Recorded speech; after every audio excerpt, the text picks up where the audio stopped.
next meeting of the Children and Families Scrutiny Board. The meeting is being webcast on the Council's website so that any interested members of the public that are unable to observe in person can still observe remotely. To begin with, I'm going to invite everyone to introduce themselves. My name's Councillor Alan Lamb. I represent the Wetherby Ward and I'm the chair of this Scrutiny Board. So I will go around to my right. Good morning, I'm Angela Brogden, Principal Scrutiny Advisor. Good morning, Ryan Stevenson, Councillor for Harewood Ward. Good morning, Linda Richards, Councillor for Wetherby Ward. Good morning, Councillor Anne Forsyth, Farnham Wortley Ward. Good morning, Councillor Jane Senior from Morley South. Morning, Celia Foot, School Staff Representative. Morning, Helen Bellamy, School Staff Representative. Good morning, I'm Jocelyn Ward. I'm the Parent Governor Representative for Secondary Schools. Good morning, Tony Britton, representing the Roman Catholic Diocese of Leeds. Good morning, Andrew Graham, representing the Church of England Diocese.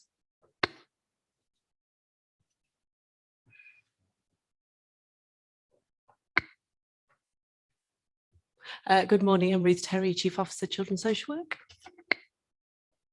Morning, everybody. Salim Tarek, I'm Director of Children and Families. So I'm eating a biscuit, they're lovely, thank you. It's really lovely to be in everyone's physical presence. I'm Councillor Fiona Venner, I'm the Cabinet Member for Children, Adult Social Care, Early Years and Health Partnerships.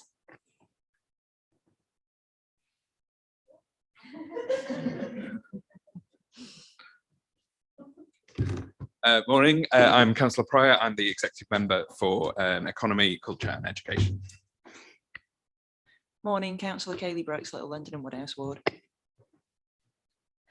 Morning, I'm Emma Flint, Councillor in Wheatwood. Morning, I'm Councillor Caroline Grew and I represent Bramley and Stanningley. Councillor Paul Wright from Huntsland Riverside Ward and substituting today. Councillor John Illingworth from Kirkstall Ward. Councillor Jane Dowson, Chapel Allerton Ward. Councillor Renshaw, Alison Robin Hood Ward. Good morning, Harriet Spate, Governance Officer. Okay. Well, welcome to everybody. You'll have observed for those in the room that the cameras are not working properly. To the relief of all of us and the millions watching undoubtedly at home, it means there's no close-ups today. So everyone can breathe a big sigh of relief.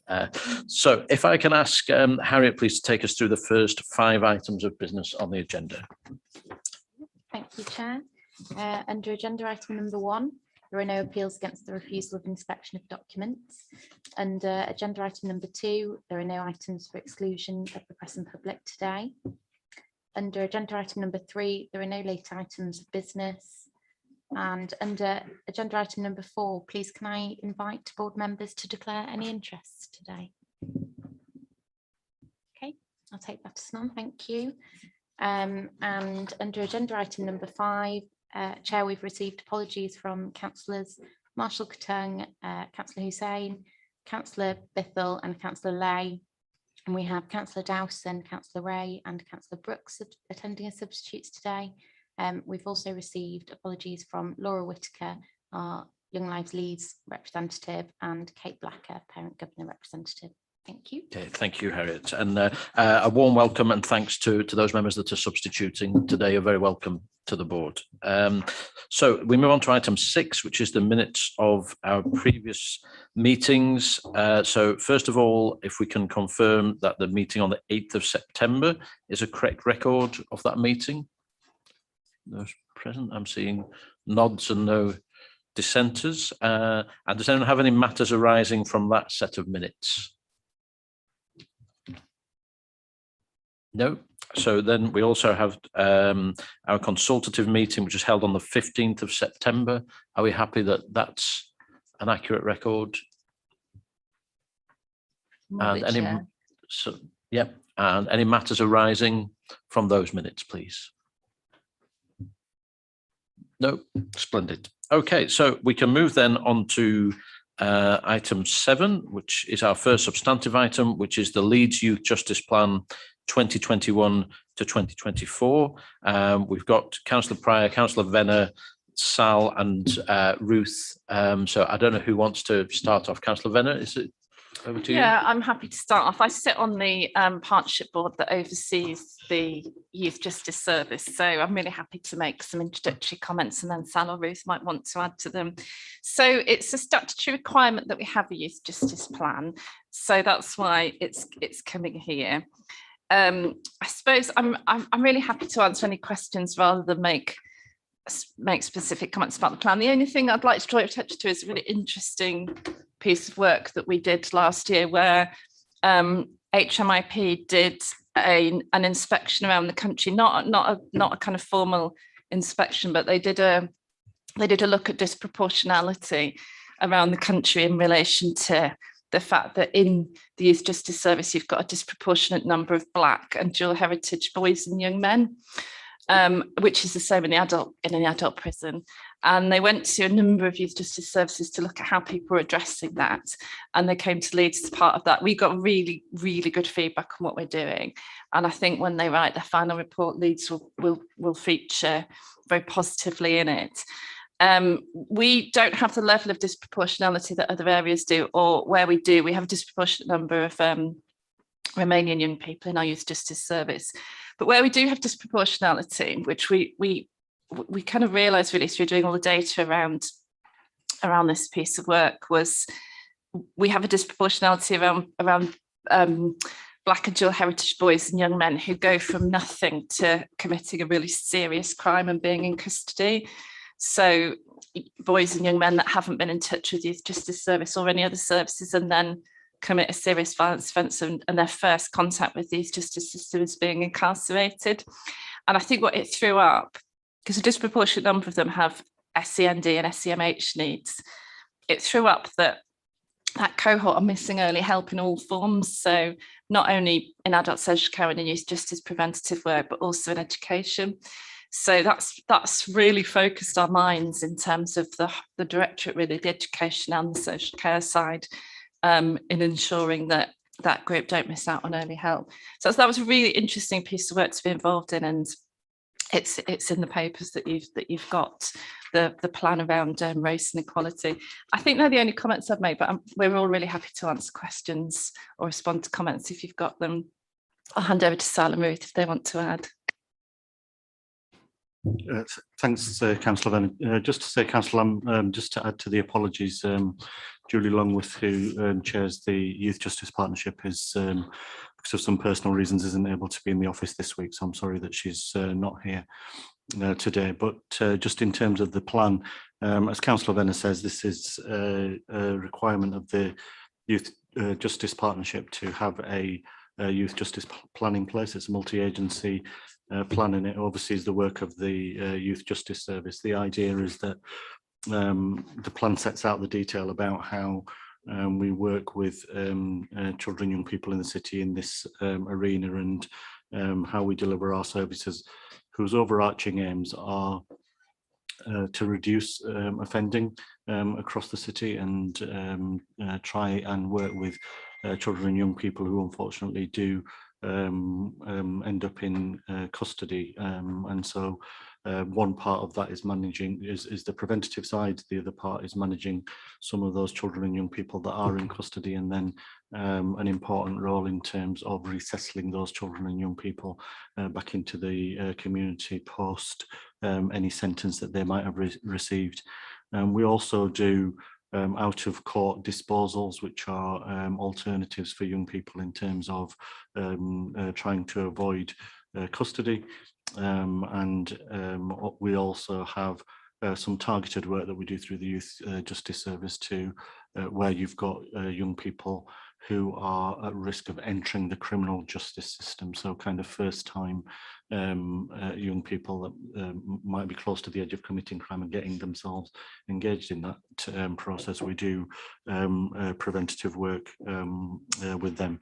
The plan's got strong links to all of our other strategic work, so it's part of the children and young people's plan, but also quite importantly part of the 3A strategy, because we know, as Councillor Venn has just outlined, that actually the quality of engagement that children and young people have in terms of early and preventative services, but also in terms of learning, really does help to divert them from escalating into areas of offending. So, as I say, the reports covers that detail, sets out the priorities that we've got in the city and how we plan to implement them over the coming 3 years.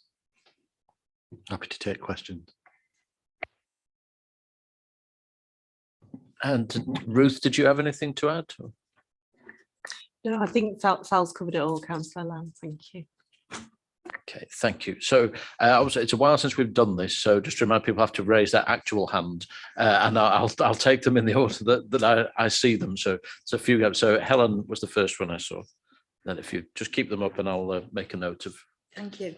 I think what Councillor Venn has said is really interesting in terms of that group that are not showing signs, but then there's quite a serious act carried out, and that then brings them into the system. And it just makes me think back to about possibly as long as a year ago, when we were discussing the fact that more girls are showing signs of mental health issues and self-harming and things that are out there to be noticed and seen.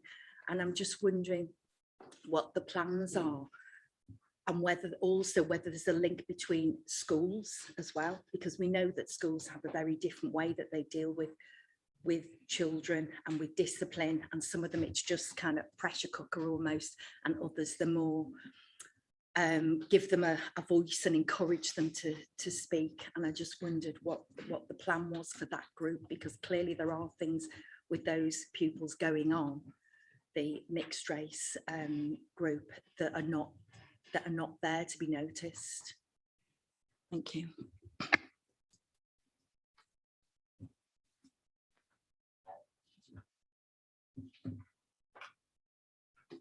I mean, I think quite a lot of the work is set out in the as I said, in the formal part of the criminal justice system, but we do have capacity set aside to try and do that preventative work, where we can identify cohorts of children and young people where that preventative work can take place. But also we have kind of aligned our youth work service as well to the youth justice service, so that you've got additional capacity. That means that where we're identifying cohorts of children and young people, that we can respond by doing the preventative work that's necessary. We haven't seen particularly at the high end increase in the number of young women subject to custodial sentences, for example. One of the areas where we do have, in addition to those cohorts that Councillor Venn has identified, we do have a disproportionality of looked after children in the criminal justice system, and so we've got a specific panel that operates around reducing offending for children looked after, that targets those children that we know a lot about, given that they are in our care. So where we can, we identify those cohorts, and the Youth Justice Service and other services that are aligned work with them on a preventative basis. Make a couple of comments to add to that. Just to add to that final point that Sal made, we have police involvement in the foster care liaison group and the corporate parenting board because of the risks and the very high risks of looked after children ending up in the criminal justice system. Also, we are doing some really specific focused work around serious youth violence, because there have been some serious offences committed over the last year by children. So that work is partly in our directorate, but it's also in Safer Leeds in the Violence Reduction Unit. And we've been mapping what support and intervention works out there, but we're also planning to do an OBA event, an outcomes-based accountability event, which we've done out for a number of issues over the years, which is where we bring lots of people in the city together to talk about a specific issue. Thank you. Okay, thank you. Celia, please. Thank you, Chair. I suppose on similar lines to Helen's, when there's a table in there looking at the agencies and contributions to make. And I would think that involvement with education has a big part to play in the young people getting involved in crime. And I noticed the DFE is missing. So I think that's quite remarkable. I know it's a national decision as to who contributes, but I would have thought not just me, everybody here would expect education to be high on the list of interventions. And I also may have missed this, and it may be in another area, but there's no indication of offenders who might come in the category of SEND. I couldn't identify that, or have mental health issues. And from what I understand about older offenders, that plays an awful big part in repeat in offending in the first place. So is there do you take account of that, or does somebody take account of those categories? Sorry. Yeah, so in terms of the agencies that contribute, that's kind of statutorily set out in terms of contributions. So the Department for Education don't. I mean, I think we try and build very strong links between education and the Youth Justice Board, but also, as Councillor Bennett said, through links with the Safer Leeds Partnership, so that you have got that educational element impacting on it. And we've recently appointed a Deputy Director for Learning who'll be picking up some of those issues, and it is part of the 3-year strategy that will also be coming to Scrutiny Board in the autumn. You're right. I mean, education is a massive protective factor, and so concentrating on making sure that some of the basics are in place around children being attending in the first place, and then concentrating on how well engaged they are once they're in school is a massive issue.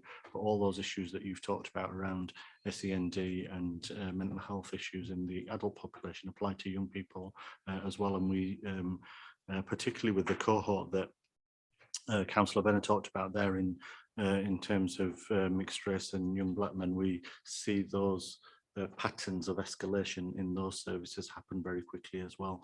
And so we have, as a children's services, we've got a quality board that, and a with a particular focus around racial equality as well, because we recognise that there are some organisational issues for us to deal with, but actually largely those are based on trying to improve practice on the ground and trying to engage young people and families early enough to do the preventative work.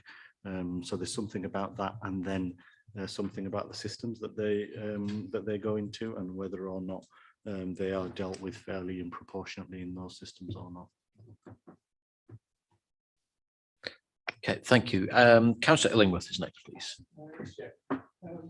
In the press recently, well, not recently, for some time, there have been reports of huge delays in the justice service and backlogs and cases waiting like that. Is this having an impact on youth justice, or have you used this problem? Yeah, it is. Because of COVID, there is a real backlog in courts, in adults and children's justice, and where it particularly affects children is if they become adults while they're waiting. So they can obviously become 18 at the point that they're waiting to go to court. So yeah, it's a really big issue. It's obviously really stressful and distressing for children and families to have court hanging over them, but there've been really significant delays. Yeah. On the youth. So Sal was coming in, and then I'll bring you back, Councillor. Sorry, on the courts have continued to operate, and like all other parts of the system, adapted where possible. But as Councillor Venner says, it's not stopped that backlog. our staff in the Youth Justice Service have been working face to face wherever possible, and not face to face with children and young people only where a risk assessment's been undertaken to say that it's not safe for a certain period of time. But there has been quite a lot of pressure in the system, and I think as we emerge from COVID, some quite significant issues in terms of demand for services across the board for young people, as you know, the restrictions are lifted and people lock down and get back to their lives, but facing the challenges that they are at the end of the pandemic. Thank you. Did you want to come back, Councillor? Yeah, we should make some comment about this aspect, trying to improve the situation, try and stimulate more activity from central government resources. Yeah, well, there's certainly always an option. It'd be useful probably to explore a bit more what the issue and implications are, I think. I've got Jackie next, please. Just like to know what, once a child has done their time, once they've come out of the service, how long do they actually get support? Is it 3, 6 or up to a year afterwards? How long do we recommend that they get support afterwards? Because I think that's where when a child needs support is when they actually come out. It's not, well, I think they get a lot of support inside. There'll be guided to education and different things, but it's when they come out that I'd have the query on. Oh, thank you. It's really based on individual needs. I think it'd be really difficult to say how long that would be for. And I think we would also, there'd also be a multi-agency approach to that and support for that young person. So there's we've got a really positive resettlement scheme which supports young people back into the community. And I think Sal mentioned earlier our early help services as well. So we might be linked with early help or social work, and certainly utilise our family group conferencing service as well to kind of support children to be back within their family and their community. So there isn't a set period necessarily, but it's based on their individual needs. Yeah, I'll come in. I was just going to say resettlement around the country though, it is an issue. So we have Adelbeck, which is a secure children's home in Leeds, but it's a national resource. And we have criminal justice beds and welfare beds. So it's some of the most vulnerable children in the country are there with the most complex needs. Adelbeck's an incredible place, like the love that the staff who work there have for the work and their skill and their knowledge is just inspiring. It's outstanding rating for care and for education. But when children go back to other areas of the country, sometimes that's a really, really difficult process because they go from such a high level of support and nurture and really skilled intervention, and the resettlement sometimes is poor. So it is an issue nationally, although I think it's an issue we're doing okay with in Leeds, and obviously we're quite well resourced as a big city, but resettlement nationally is lacking. Okay, thank you. I would just sorry, sorry, Councillor. That's okay. Just in terms of the work that the service does, quite a lot of it is concentrated on preventing custody, and you have quite a lot of work that's done where children and young people are subject to formal orders, and all of the effort goes into trying to avoid that period of time in custody, apart from where young people are seen at a particular point in their lives as a serious harm to public safety. So, and as you rightly say, Jackie, there's a lot of work that goes on whilst they're in custody, but that we know that point when they step back out of that structure, I guess, and back into their lives is a considerable challenge. So we make every effort that we can to make that planning as effective as possible, because reoffending rates then are more, we're more effectively able to manage those reoffending rates, and we've seen some improvements in those rates over the last few years. So big concentration on what does it look like when they come back out. We also have Ruth briefly mentioned a got one of the biggest family group conferencing services in the country, but we also have some specific resource that does family group conferencing, because I think part of the recognition of that resettlement challenge is that if we can wrap family and community support around those young people, that's going to be much more effective and a sustainable solution in the longer term. So we use that as part of planning for children coming out of custody. Okay, thank you for that. Councillor Renshaw next, please. Thank you, Chair. Can I just say I welcome the fact that the youth service have worked throughout the whole of the pandemic as key workers and continued their work that's been very valuable to young people. However, I do recall that we were going to have some life coaches that dealt with the mental health of young people. I'm just wondering how long the life coaches will look after those young people with their mental health issues, who will refer them on to the life coaches, and who will make the decision that they are now in a state of mind to go back into the youth groups, which they, I'm assuming, will be referred from, and schools. So I just wondered how that was going to work. And I do know that the youth service have been working with other agencies like the police and schools to work together to address the issues of the mental health.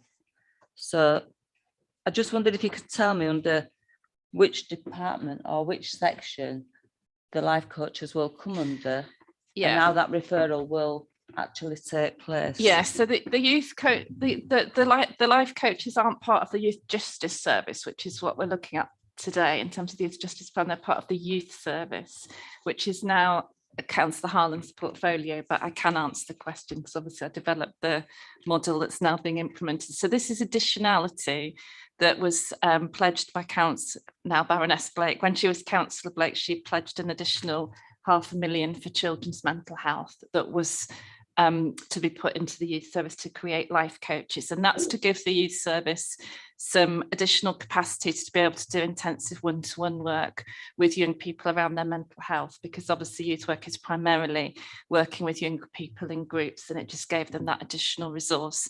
So that will be young people that the service identifies as benefiting from that support. And I think it will be down to those practitioners to work out how long they'll support that person for, what that support might look like, because obviously it'll be individual depending on their needs. I'm sure some of the work will be happening alongside young people being in youth groups, but in some cases they may be only working on a one-to-one basis. So I think that will be managed within the youth service in terms of how they support people. But it's a bit separate to what we're talking about today, in that it's the youth service rather than the youth justice service, although obviously they work together. And as Councillor Renshaw pointed out, the youth service have been very supportive of both the youth justice service and the police during COVID, where we've had some issues with young people, particularly say being out on the street during lockdown, and they've been very supportive in engaging young people and diverting them. Thank you. You wanted to come back, Councillor Renshaw. Thank you for that, Councillor Bennett. I'd just like to ask, there was a point made earlier on about the referrals of young people within the Youth Justice Service and the waiting list within the Youth Justice Service. Quite often, some of our young people have to be referred on to CAMS, and it already had a waiting list that we were addressing in Scrutiny Board. I don't know if it was last year or probably the year before. We've been consistently monitoring the CAMS and the referrals to CAMS via schools and the youth service. So I just wondered if there was an impact on that at all, and what the current waiting list is for mental health issues that often causes a lot of the dilemmas that lead children and young people to the youth justice service. Thank you. Yeah, so as you know, I chair the Future in Mind board, which is the board that oversees the strategy for children's mental health and wellbeing. I think it's really well known locally and nationally that there's a massively increased demand on mental health services, particularly for children and young people, and in particular areas. So eating disorders, for example, is a really pressurised area at the moment in terms of both volume and acuity. We've just refreshed the Future in Mind strategy. I think it came here, didn't it? So there is a huge focus on young people's mental health, but actually young people's mental health has always been really poorly resourced, even before the pandemic. And there are, I don't know in terms of weeks how long people are waiting for CAMHS interventions, but there are waiting times, and there are really significant pressures on the service. I mean, we do have third sector services as well in Leeds, like Team Connect and Safe Zone, that are provided by Leeds Survival-led Crisis Service in the marketplace. We have online counselling. There's a lot of support out there for children and people around mental health, but it's a really pressurised area at the moment, and that's only likely to increase. And we need really significant investment in children and people's mental health. So we'll see what happens in the upcoming budget. Okay, thank you. Councillor Gruen, please. Thank you. I just want to say that I welcome the plan, and I think it's very well set out, and I think the priorities are the right priorities. But what I wanted to raise actually has probably already been covered. I'm really alarmed at the overlap, proportional overlap with children looked after and those in the youth justice system. And, you know, after 11 years sitting as the corporate parent on the board, I was just beginning to think we weren't doing too bad a job, and these figures are put in front of us. I think with that hat on, Councillor Benner, I would be arguing quite strongly for a priority just around reducing the number of children looked after in the system. And obviously the plan is written now and completed, but I do think it should come to the corporate parenting board for a specific item so that we all understand what's behind that and what we can do within that board about it. Yeah, just before I bring it in, Councillor, just to remember, this is our opportunity to feed in to the report, and we can send recommendations to the executive board. So if everyone reflects on that, and that might be something that we want to add in. So, Councillor Venner. Yeah, I'm really happy to do that. I would add it's a national issue. It's not only in Leeds. I think it's something like 25% of the adult population nationally are former looked after children. So it's a really huge national issue. But yeah, I think it's a really good idea to look at it at the corporate parenting board. Yeah, we can pick that corporate parenting board one up. I think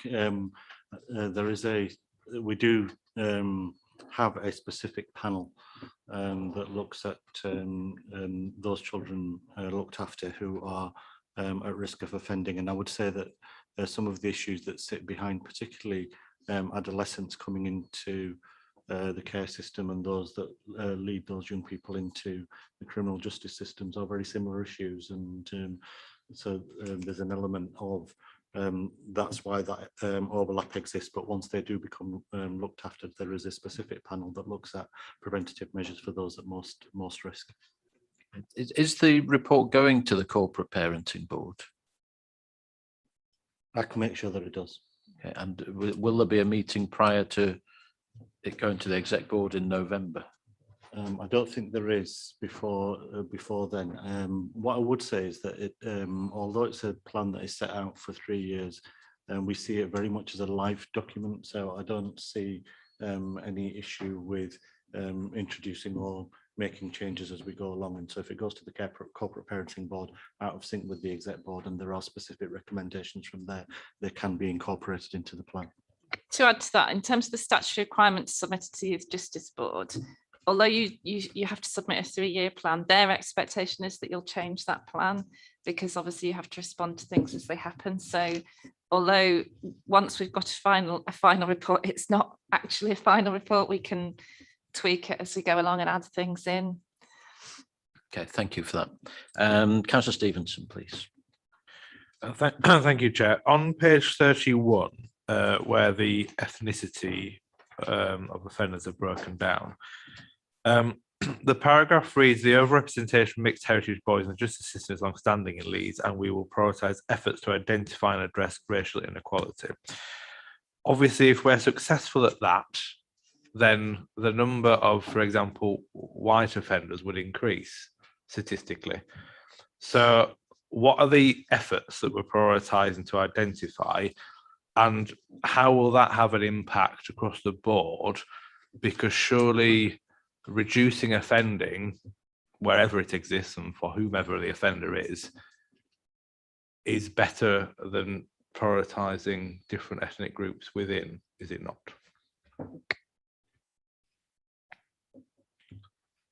So I think it wouldn't be that the number of white young people would increase. It would be that the proportion of the overall offenders would change. And what we've got at the moment is a disproportionate proportion. So out of the total number of offenders that we've got, more than the population that exists in the city is represented in that cohort of offenders. And so it's in response to that that there is a focus on it. All of our work across, you're right, absolutely right, that all of our work across the system, the way that we have set up our services is about prevention and trying to intervene at the earliest possible opportunity. And so part of that happens through the work that I've outlined earlier in the youth justice system, but also you know, other services that we've maintained in the city around youth work and around early help, where you know, people could look at those services and say they're not statutory, but we've had a strong commitment to keeping those in place so that we do have, so that all children and young people benefit from that preventative work, because that's where we'd want to do, that's where we'd want to do the work with all children and young people in the city. And I get the point. It's the issue of prioritising in a sense. So what are the efforts that we're going to put in place, and how are they different to dealing with that cohort in a way that they would work, for example, on the rest of the population? So I think there are some issues that are of a systemic nature in terms of understanding the needs of those children and young people specific to their culture and upbringing. And when we look at our services, both here in the city, but nationally, quite often those groups aren't effectively represented within roles within those services. And so, for example, one of the issues that the thematic inspection that Councillor Venner referred to picked up was our approach that we've got around PATH, which is a programme that identifies children and young people from mixed race and black backgrounds who may well have been engaged in the criminal justice system, but who we can work with in order to encourage them to come into and work within the service. And we've seen quite a significant number of those positive opportunities taking place now. You know, so there's something about concentrating on that cohort because we've got disproportionality in that system, but actually opportunities of that nature are available for all children, because we'd want to encourage people into work or education where possible, to try and avoid falling into offending lifestyles. Could give you another example as well. We previously had disproportionality around Romanian boys, and like groups of Romanian boys in a particular area of the city and committing particular types of crime. And we did some targeted work with Catch, working in partnership with Catch, because recognising that actually statutory services can be pretty off-putting and struggle sometimes to access communities in the way the third sector's got better reach. And there was some really specific work delivered to that community, including in Romanian. So we had group work delivered in Romanian and one-to-one work delivered in the boys' first language. So that's an example of a very targeted intervention around a specific minority group that were overrepresented, that wouldn't, yeah, by definition, wouldn't have worked for the wider cohort, because it was very much aimed at their community, the types of crimes they were committing, the fact it was quite organised crime, and the language issues. Come back is do we then reach out to parents as well? Yeah, because I'm thinking obviously if it's a cultural issue, it's almost hereditary, isn't it? So can you just give a quick example of some stuff that's happening with families in general? So, I mean, all of our services, like obviously, are set up as services for children and families. We know that all of the work that we do in whatever part of our service, that parents, carers, family members are significant in terms of the influence they can have on children and young people. And so quite a lot of our work focuses on them. So things like multi-systemic therapy, for example, will identify what the issues are in terms of how a parent's behaving in terms of managing their child or young person, whether they should be having rules such as curfews in, what happens when kids don't stick to those rules. So all that, there's a whole series of work that evidence-based approaches that we take in those services, but the Youth Justice Service has that approach as well in the work that they do, because we know that actually the engagement of parents and family members in supporting those children and young people has a very significant impact on their behaviour, and peer groups are significant in that as well. And so having the right peer group and parents being supported to manage that for children and young people has a significant impact on preventing children drifting into offending behaviours as well. Okay, thank you. Sorry, Ruth, could I? yes. Yeah, I was just going to add something that might just be helpful as well. So before we had the inspection that Councillor Venner spoke about and in the report, we did some multi-agency audit work around looking at some of those young people that we're working with. So it was a group of practitioners exploring, and there were some really fantastic examples of where we've been able to where there's members of the workforce who are representative of certain families' backgrounds, and we've specifically allocated those to work with those families and been able to do lots of cultural background work, really understanding what's happening for those families over months and significant periods of time. So just thought there's some really good examples there of how we can use the workforce really effectively in terms of understanding culture and background. Okay, thank you. Councillor Dowson next, please. Thank you, Chair. Really welcome what Councillor Venner said about the cultural work that's going on across the city, and as a councillor who represents an extremely diverse ward, I think that actually will pay dividends in the long term.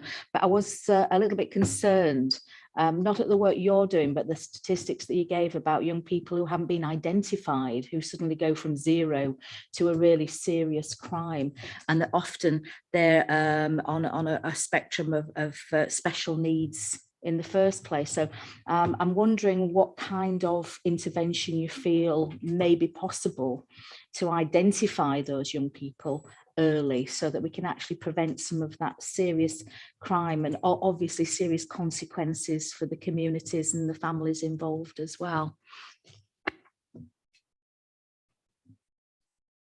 Yeah, so thanks, Councillor Dowson. I mean, I think I've said that we are doing quite a lot of work across particularly our early help services, looking at how well engaged we are. I think there's a big role in this that the third sector plays, because again, as Councillor Venner identified earlier, that sometimes the third sector have reach into communities and into groups of young people that other statutory services don't have.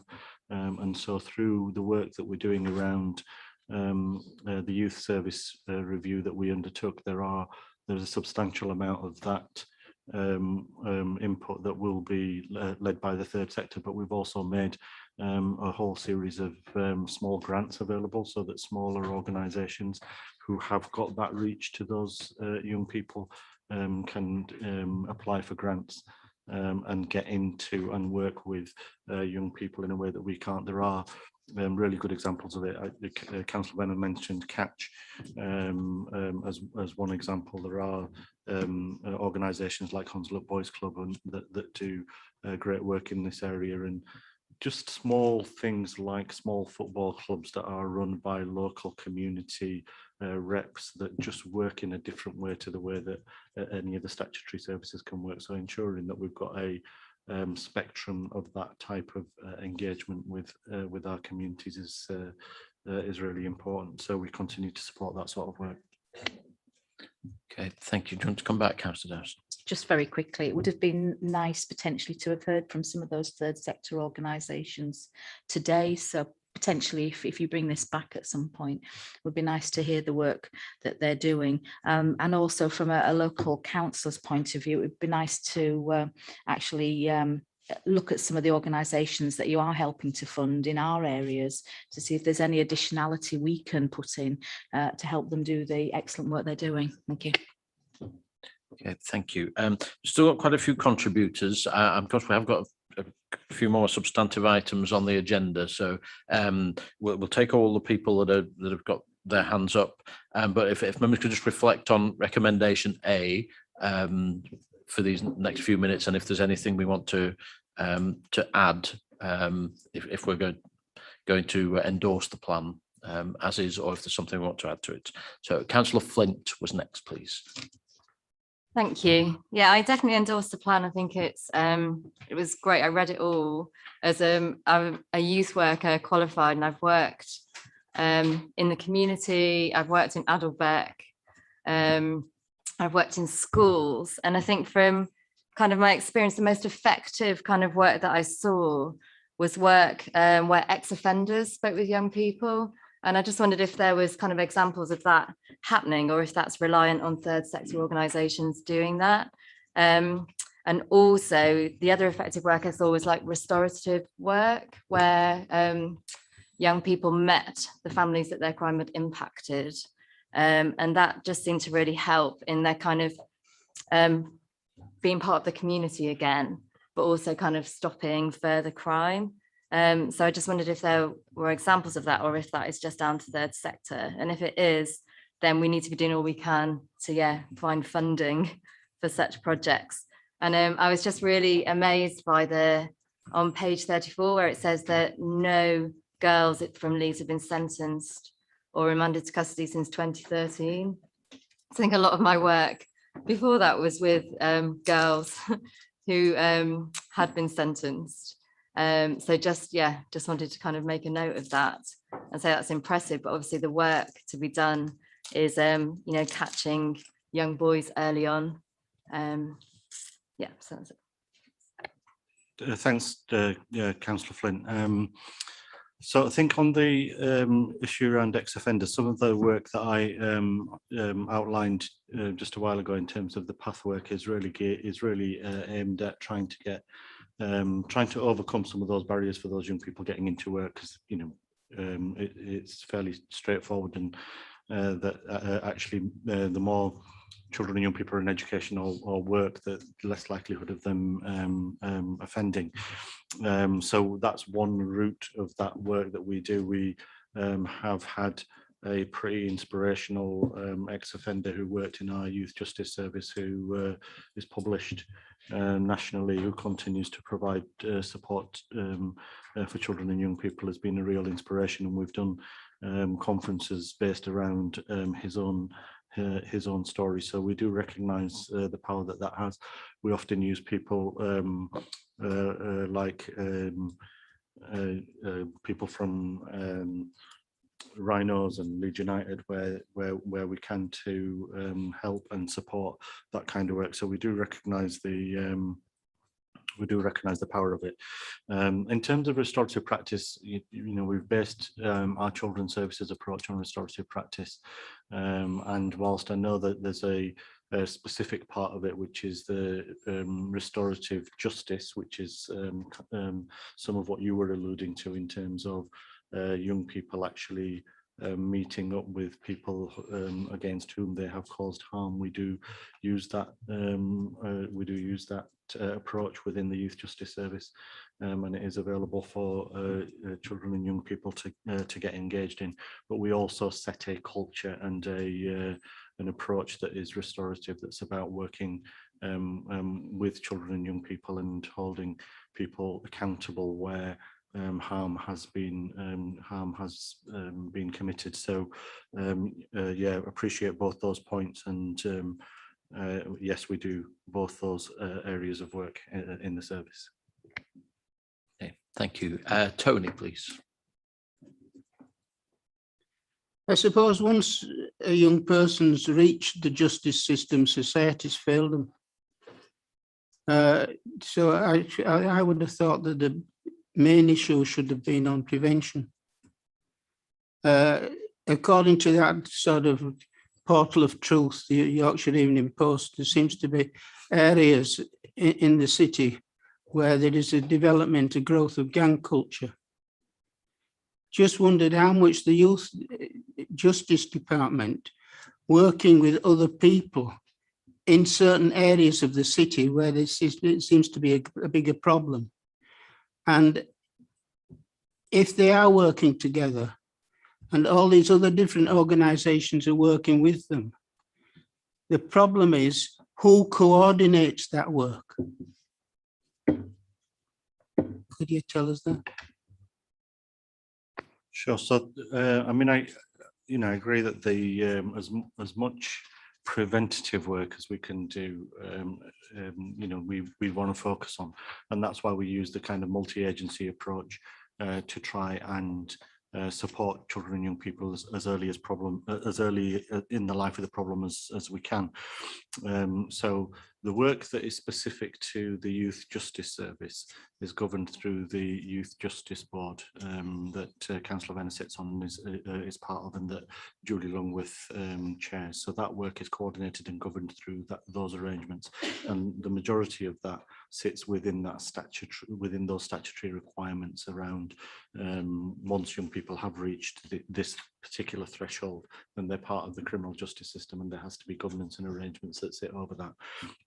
Our Youth Justice Service does have capacity to do some of that preventative work, so outside of the statutory requirement, but also there's a violence reduction unit that oversees quite a bit of the work that you're talking about, which is governed underneath the Safer Leeds partnership. So you have got a cross-city multi-agency representation that concentrates on a strategic approach to tackling some of the challenges that you've identified. Okay, thank you. Councillor Richards, please. Thank you, Chair. Actually, this follows on from a number of contributors here. I was just wondering what evidence is available, if there is any, of the age at which children start to exhibit, you might say, potential behaviour patterns which will lead them inexorably towards the youth justice system, because as already been said, they don't start out like that, they arrive there, and there are lots of contributory factors, as I know. I just wondered whether that has actually changed, evolved, and is it another one of those factors that that has to be taken into account when dealing with the mechanisms, I think, the ways in which we're going to address this. So I wondered if there's been any thought on changing patterns of behaviour which impact there. So I think, by the time that children and young people arrive at the with the Youth Justice Service, then some of that impact has already taken place. I guess, from my own view of things, what we'd want to do is to try and improve outcomes for children and young people across the board, this being one of them. And what we try and concentrate on is how early can you do that? And as early as possible. Some of this stuff starts in pregnancy, doesn't it? And in terms of how do we support parents to be the most effective that they can be throughout the life course of a child. Some of when these young people come to our attention through these formal mechanisms is to do with the law, so age of criminal responsibility, and at that point then any acts that are undertaken by those children and young people form part of that statutory process. But we know that there are small numbers but significant behaviour issues that children and young people have well before being 10 years old, and so all of the preventative services that we've got set up are engaged in that work. And the other side of it is that there are broader societal factors that impact. Poverty is a major driver in terms of in terms of the correlation between that and criminal activity, and we have strategic plans across the city that try and mitigate the impact of those sort of societal factors. But all of our work in the prevention end is focused on trying to support children and young people to have the best and most positive period of time within their own family and community networks wherever possible. And so that concentration on parenting and support for children and young people as they grow up, I think, is at the crux of what you're asking. But there isn't a switch that goes at this age. This is when this begins, because I think it varies for different children and young people based on the particular experience that they have in their lives. Okay, thank you. Councillor Renshaw, please. Thank you, Chair. I'd just like to refer back to page 32 where it refers to weapon crimes and the number of crimes of 50. I wondered if there was any idea of any particular areas within the city where that was probably more frequently done or occurred or occurring than other parts of the city. And just going back to a point that was referred to when Councillor Dowson asked the question, and it was referring to the voluntary sector. In the outer south, we don't have voluntary sector youth services. We just depend on our A1, really good quality local authority youth service, and they deliver a very good programme. So I just wondered, or I'd like you to take that into account when referring to the opportunities that are available for the third sector and voluntary. We want our groups to have the funding available that the voluntary sector can also apply for. So I just like that taken on board. Thank you. So in terms of the areas where those types of crimes are most prevalent, it tends to be the inner east, which probably isn't a surprise in that that's also the most deprived part of the city and the part of the city with the most children. And we're really aware that the third sector is better represented in some wards than others.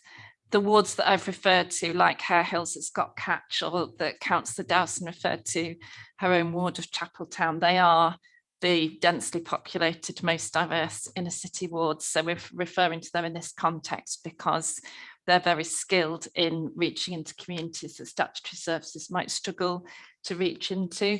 And with regard to your last point about funding that the youth service isn't able to access, that is the case. Actually, I mean, one of the part of the additionality the third sector brings is that as organisations constituted like as charities, that gives them access to funding that we can't access as a council. So you can apply to charitable trust funding if you're a charity, for example. So that is the case, that there's funding third sector organisations can access that our youth service can't. But most third sector organisations, their origins were in communities getting together or individuals with a particular passion, setting up organisations that matter to them. So there is the potential in any community to set up a community interest, what are they called? CIC's community interest company, a charity, you know, a small company. They all are, you know, came out of communities or came out of either geographical communities or communities of interest.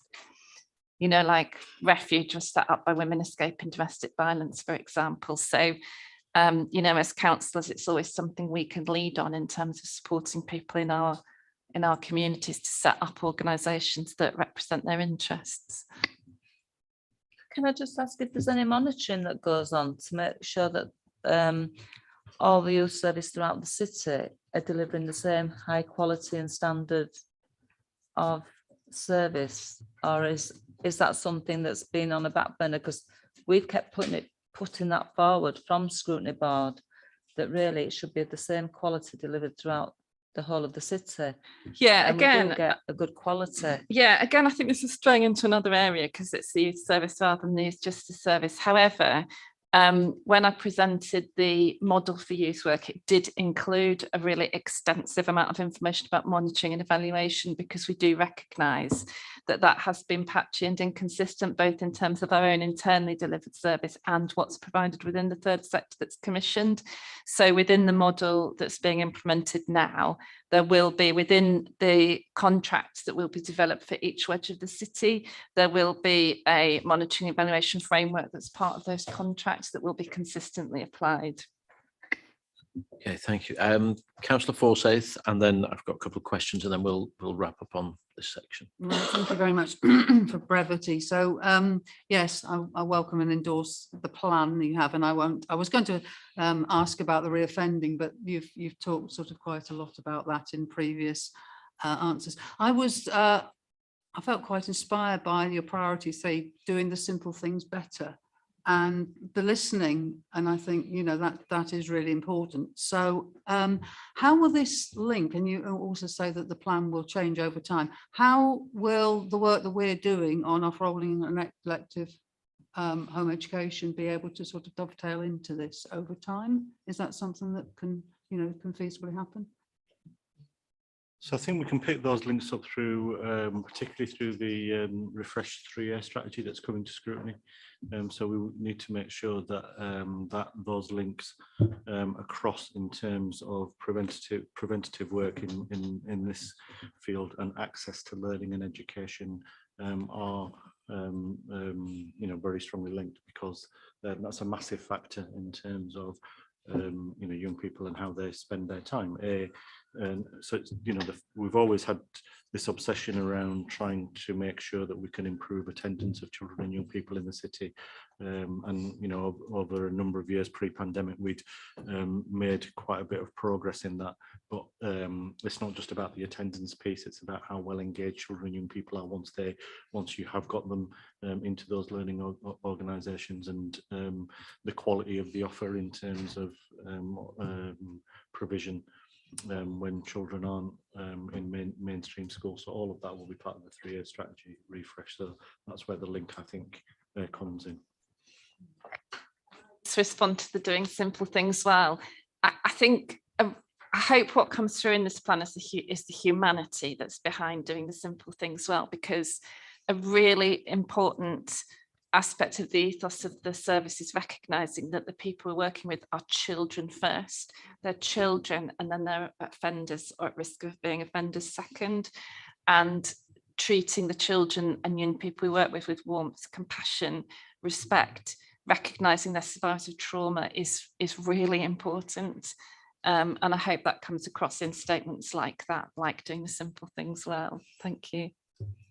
Yeah, thank you. Yeah, it's been a really powerful discussion, and I don't know about everyone, I get quite deeply affected whenever we talk about this issue. And a lot of members will know in my ward we have a Young Offenders Institute at Wetherby. I think about 15 years ago is the first time I visited, and probably not as frequently as I should, but I've occasionally visited. And what Tony said is a line I've used many times, that I feel every time I drive past, every time I go in.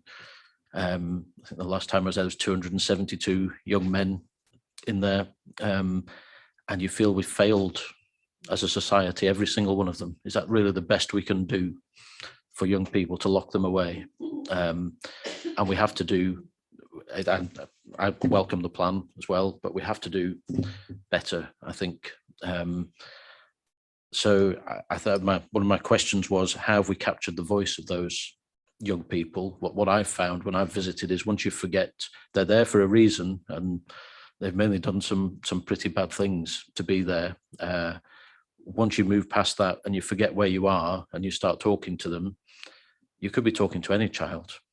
They've got the same hopes, dreams, aspirations, ambitions for the future. And despite all of that, they've still ended up in that place. And if there's one public service we could do out of business, that's the one that would be top of my list. And that should be our ambition, I think, to take away the need to have it at all. So my question is, how have we captured the voice of those young people in this? And then the final point for me is, we don't have a schedule to look at this item. I'd certainly like to keep a very close eye on how we're making progress, and we have touched on it previously for some other inquiries. I'd be really keen for us to go.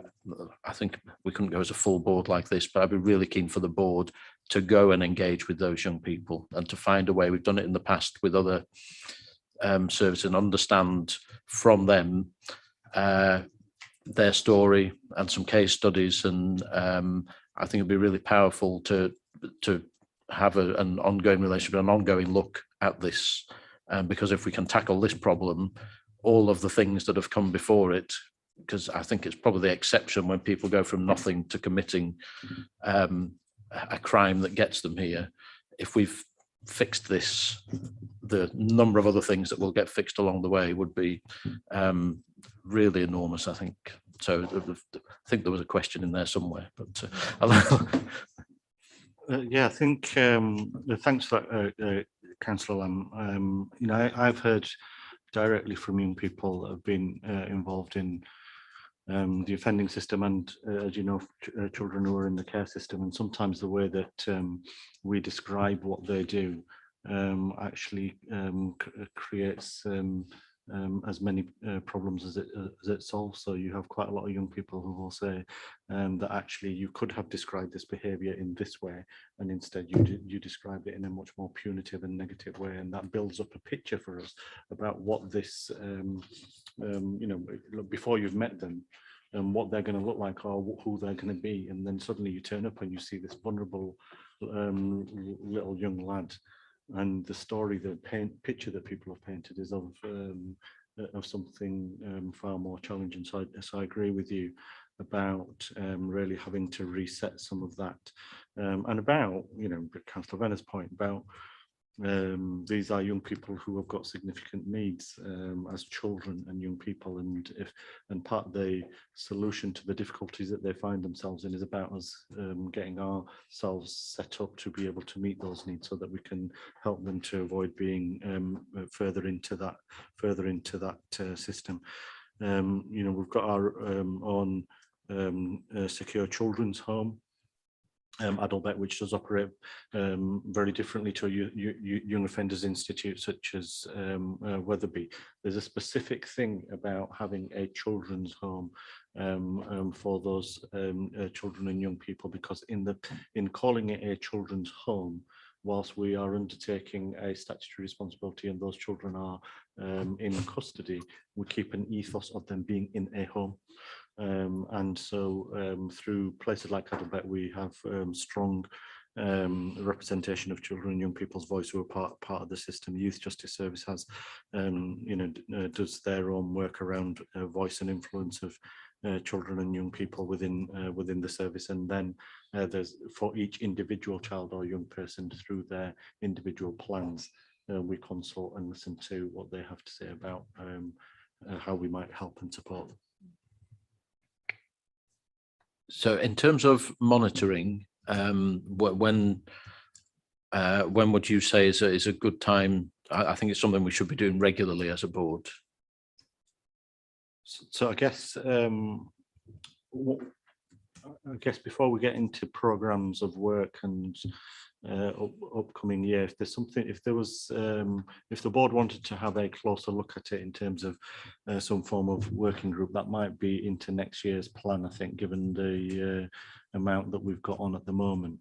If we wanted to, you know, we could bring a item a bit like today in 12 months time to kind of go, this is where we've got to with the plan from the last year, so that you've got, you know, if you'd have an opportunity to look at it again in 12 months time to say what progress has been made against the plan that we brought, and in a sense you could refresh any actions and changes that you wanted to see at that given point. So we could do that. Okay, thank you, Councillor Dowson. Just suggest, Chair, that if you do look at it again in 12 months, perhaps it might be an idea for the board to go out to Catch or somebody like that. I'm sure the Catch top room would accommodate everybody, and you could actually see what they do and speak to young people in person. Just a suggestion. No, thank you for that. Okay, so our recommendation is that we endorse the plan ahead of it going to executive board in November and then full council in January. Are we happy to do that? Councillor Green, did you want to add something? Well, I would like executive board to be presented with this, with the caveat that the Looked After Children's Board may wish to emphasise that aspect of the plan or even introduce a new priority.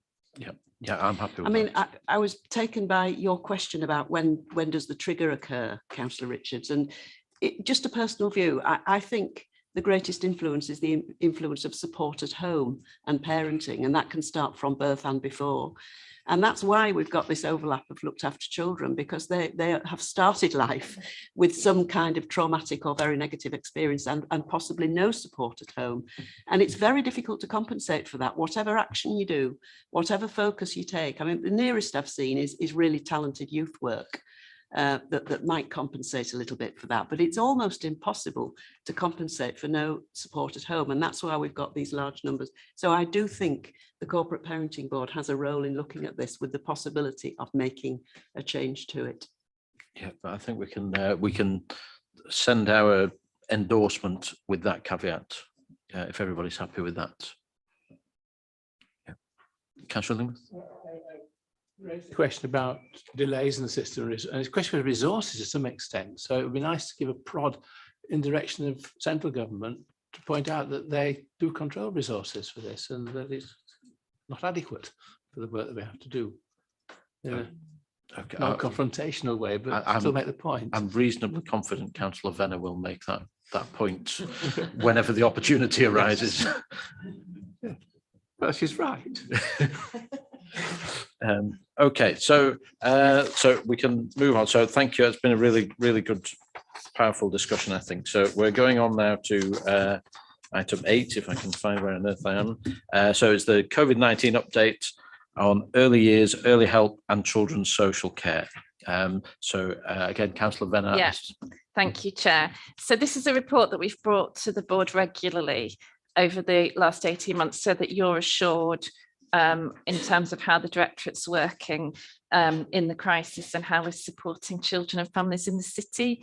Just to draw out a couple of points. So in terms of early years, we haven't seen the sufficiency crisis that has hit other areas of the country in terms of providers going under, and we are monitoring that really closely. There is low take-up of places in some areas. This was a concern before the pandemic, but it's exacerbated now in terms of some families being nervous about taking their children to settings. So increasing take-up of 2-year places continues to be a priority. I'm continuing to meet regularly on big Zoom calls with childcare providers, and there's a regular bronze meeting that Julie chairs with group setting providers, wraparound care and childminders. The sector, as I've probably said before here, has felt very abandoned at a national level during the crisis. A lot of guidance for schools has missed out early years, funding that schools can apply for has missed early years. So they've really appreciated the amount of contact and support they've had locally. There are massive recruitment challenges in the sector at the moment, so that's affecting little owls and other providers as well. That's a really big challenge currently.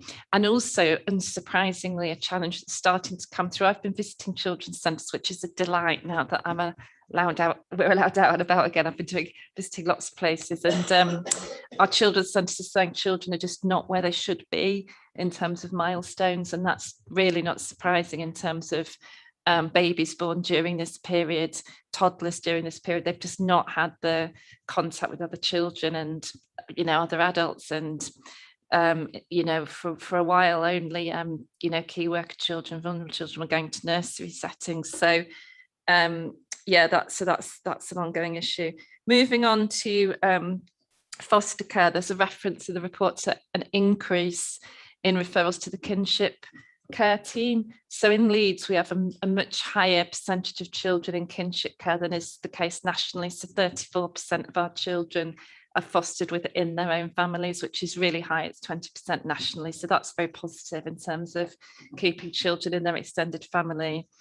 The impact of poverty on social work's referred to in the report. We're expecting that to be even more of an issue now with the end of the uplift in universal credit, plus furlough coming to an end, plus COVID self-isolation payments ending, plus increase in fuel bills. So I chair this Child Poverty Impact Board, so that's work that's really, people are really have this in mind, and there's yeah, that's going to continue to be a bigger issue within social work.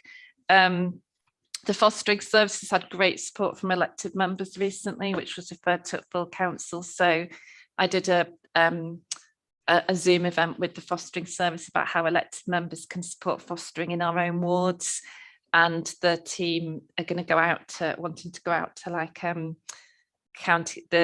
parish councils to get some more support in outer areas. Council Senior is very involved in this.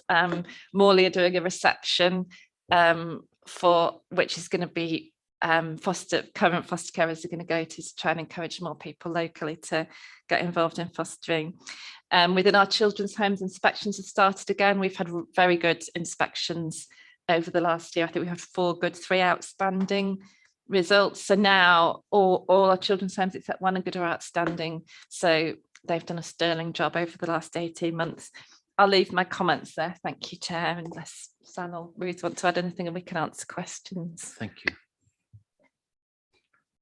Yeah, just to add on the earlier side, our children's centres are now open. As Councillor Venner said, that we were a bit worried about sufficiency in terms of availability of childcare places, but that seems to be okay for us at the moment in terms of those both in the private sector and the places that we provide remaining available.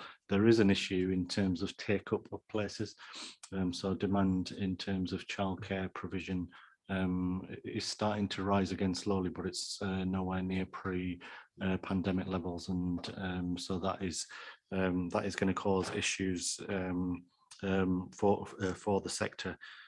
So whilst all of our childcare provision is now back up, and it's nowhere near operating at the same level of demand as it was previously, there are issues, again, as Councillor Venner alluded to, around staffing.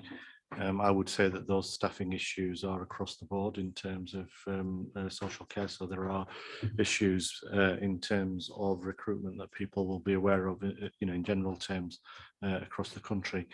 But also impact of long COVID is starting to become a bit more apparent in terms of the numbers of numbers of our staff that are suffering with long COVID, and they, whilst we've got high numbers of very high numbers of staff who've been double vaccinated, there are still people who are ill with COVID and not in work. So it is a system that is under significant pressure across the city. But as the restrictions have changed, we've continued to work to ensure that people are coming back into work where they need to, and that actually face-to-face working where it's needed, but secondly, just building up that face-to-face working is a high priority for us, and so we are pushing on that and supporting people to get back in as much as possible. Okay, thank you. First question from Celia, please. It's not so much a question. I know during the course of the lockdown pandemic, Andrea Richardson left, and I think the service coped with that incredibly well. Both Helen and I attend union catch-up meetings with Learning for Life, and just to say the work that they've managed to do throughout lockdown is, I think you'd endorse that, absolutely sterling. And we're aware of the shortage of staffing and their endeavours to run apprenticeships. That, I mean, it's council-wide, but it's they deserve all the congratulations that come their way. And another point I picked up on the provisions made for youth at Lynham Farm and Herd Farm, and many years ago, you may have been on the scrutiny board then, there was a question raised about getting rid of them, and this scrutiny board argued that they should be retained. and they've done excellent work since, but they've certainly come into their own under the current conditions. So that it's not the short-term answer that solves the problems in the long run, is it? Thank you. Did anyone want to come back on those? Yeah, thank you for that, Celia. Appreciate that, and we will pass that on to the staff, particularly in that area that you've highlighted. I think people have been really flexible in the way that they've responded throughout the pandemic. I think the point that I'm trying to make in some ways is that the pressures continue currently, and they're evident in terms of when you look at those staff who have worked flexibly throughout that period of time, have turned their hand to things that we've needed them to do that. But there is also a fatigue that kind of comes with that, and demand for those services is higher. And some of the complexities that we're dealing with within the services are significantly increased. You only have to think about mental health that we've talked about already here, particularly for children and young people. And so it is we're really grateful to our staff who are doing a sterling job, but the pressures in the system are significant still. Okay, thank you. Councillor Gruen, please. Thank you, Chair. I just wanted to make a comment about paragraph 67, the mention of the suitably trained youth staff and youth justice staff working in children's homes during this period. I must say, visiting both virtually and in person, the one that's in my ward, and seeing those youth staff working with those children was actually quite inspiring. And one of them actually has applied for a permanent job and now works in the home because she'd sort of found her vocation, as it were. But it is they have set a very different sort of relationship up, and that's what caused me to say the nearest compensation I've seen is really skilled youth work. I just wonder whether we need to think through the nature of the staffing of our children's homes in general, because it did bring a different dimension. I don't know whether they're qualified to a higher level or trained to a higher level, but they certainly come at the work from a slightly different angle, and it improved the provision in that home no end. So rather than saying here we no longer have to rely to the same extent, we're not relying on it sort of as a second tier or something that we'd rather not rely on. It's actually really, really welcome. And I just wonder if we shouldn't be looking at the nature of the way we staff our children's homes differently. Thanks, Councillor Gruen. Again, appreciate the comments that you've made there. I think what we're saying is we're not reliant in terms of, because in some ways part of that was enforced upon us in terms of needing to have those people there. As you say, we've learned through that actually that there are benefits to it. There are strong links between youth work services and children's homes that we are keen to develop. They are qualified youth workers are trained to a level that is higher than residential childcare workers, social workers, sorry. So I think there probably is something in that for us in terms of learning, and we've been doing some refreshed work that I'm sure will come back through the corporate parenting board around staffing and our plans around strengthening children's homes and our fostering services over the coming few years, that can take account of some of what we've learned through this period of time and some of that particular skill that you've talked about, because children and young people in children's homes, we try not to place very young children in children's homes, so they tend to be at the adolescent end, and therefore youth work skills is a natural fit for that type of work. Okay, thank you for that. Councillor Renshaw, please. Thank you, Chair. I'd just like to, I do welcome this report, but I just would like to ask a couple of questions around the social development of children and young people right from the early years start, because obviously they're not used to, over the last couple of years, making that social connection. And I think that is holding them up within both their educational system and the pleasurable side as well. And they're finding it difficult to make those links, whether it was because they were at one point in a bubble and only socialised with a restricted group of people, but mixing with the whole school now or the whole early years centre is very difficult. And I just wondered if there was any work in place to try and support that for both the schools and the children's centres, or if there was any recommendations that you could pass on to elected members that we should be doing to try and support that. Yeah, I think in terms of recommendations for elected members, I think anything you can do with families that you're in contact with to encourage take up of places and going to children's centres and engaging with the groups and the wide range of activities they have on offer would be really positive, because it's absolutely right what you're saying, Councillor Renshaw. Children's centres are experiencing children that are really distressed being left by their parents, with really significant separation anxiety because they've not even been going to grandparents. You've got babies that weren't held by anyone other than parents for months. So I think this is one of the impacts of the pandemic that we don't yet know what it's going to be. It'll manifest over the weeks and months and years as this cohort of babies and small children grow and develop. But it's absolutely the case that they've not been in extended families, they've not been with other babies, they've not been going to all the baby groups that you'd normally go to with a baby.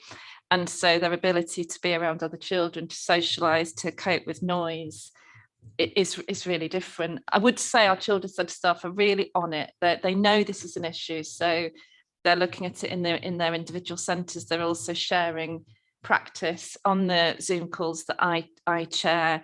You get practitioners from across the sectors and childminders, wraparound care, all giving each other advice about the best way of getting children to interact with each other and to build up those social skills. But their language isn't where it should be. Speech and language is probably one of the biggest impacts in terms of development. But also I visited a primary school in my ward recently, and when we went into reception class, the head teacher said to me, "You'll have to excuse these children, they're really wriggly," because she was saying they're not where they should be coming into reception because they've missed so much of preschool.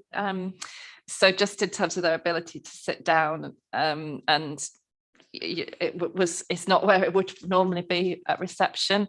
So I think as a scrutiny board, and as a sector working with children, this is really one to watch, because it's going to be interesting to see how this is for this cohort of children as they go through education, because they have had a really different experience.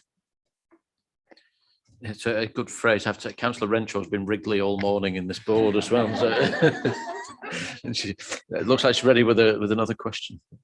Yeah, I just wondered if there were any recommendations for schools, because it's very difficult for them at the moment to put their children on a level. Our assessments are really difficult because they've all been receiving work at home, but obviously it's delivered by parents in different ways, and because they've not had that social interaction either. And I just wondered if there were anything both for children in early years, primary and secondary school, that could be sort of delivered. So just to add to the bit around the early years piece, so Councillor Bennett is right with the our engagement with the childcare sector is our route into ensuring that we can get as many children and young people back into services as possible, so that they can benefit from that socialisation that brings. We have our children's centres do have that childcare. Some of our children's centres have that childcare element as well as family support in the same place, so that you've got those outreach workers that can help. You've also got health service staff that are co-located with those children's centre staff. So any opportunity that we've got to try and get them engaged through those routes continues. And some of the formal parenting programmes and the evidence-based programs that we provide, where we haven't had as good take up face-to-face, are continuing online, so that we've still got that level of engagement. We do similar, we've done quite a lot of work with the schools over the last well, throughout the pandemic in terms of communication in the way that Councillor Bennett described with the early years sector. So Councillor Pryor, myself and others have been engaged with them, and some of those citywide calls did move into that space of learning from each other and giving each other support about what they've tried and what might work. So I think the schools are really, individually and through their own networks, really strongly engaged in sharing that practice with each other, but getting on with getting children back in, making sure that they're settling into those routines, but also paying attention to where the children's development is and what they need to help with, what they need help with on a kind of individual and year group basis. Okay, thank you. Councillor Richards, please. As a fervent supporter of apprenticeships over the last 20 years, I was ahead of my time. I believe that these are fantastic opportunities for young people to learn their trade, to work with their community, to do all sorts of things. And I was pleased to see in section 19 on page 76 that you referred to the fact that it's one of the aspects, ways in which you're trying to address the recruitment issues. How much are you working with local schools in the area, local to your provision and local to your communities? Because I know they are desperate to get those kind of entries for students in 16 to 19 education. And I think it would be a really good opportunity to address a number of issues in one fell swoop. And I'd be welcome to support it. I can pick that up, Councillor Richards. I don't know of the specifics. I do know that that the apprenticeship programme for our own children's centres is a significant part of our strategy moving forward in terms of the issues, probably some issues we had pre-pandemic in terms of recruitment to that sector as well. So we have often relied on agency staff and trying to reduce that. Apprenticeships have been a strong part of it, but it's a bigger part of that plan now. Those children's centres do have close relationships with the schools in their area, and obviously we have our cluster arrangements through which we bring those schools together and interact. But on the specifics around the apprenticeships, can I pick that up separately outside? Because I don't know exactly what is happening with that, but I can get you an answer on. Okay, thank you. If you could feed that back to the board as well, please, Sal, that would be really useful. Helen, please. And sorry, Councillor Senior. I seem to remember that the early years curriculum has been reviewed, or there's a new curriculum 0 to 4.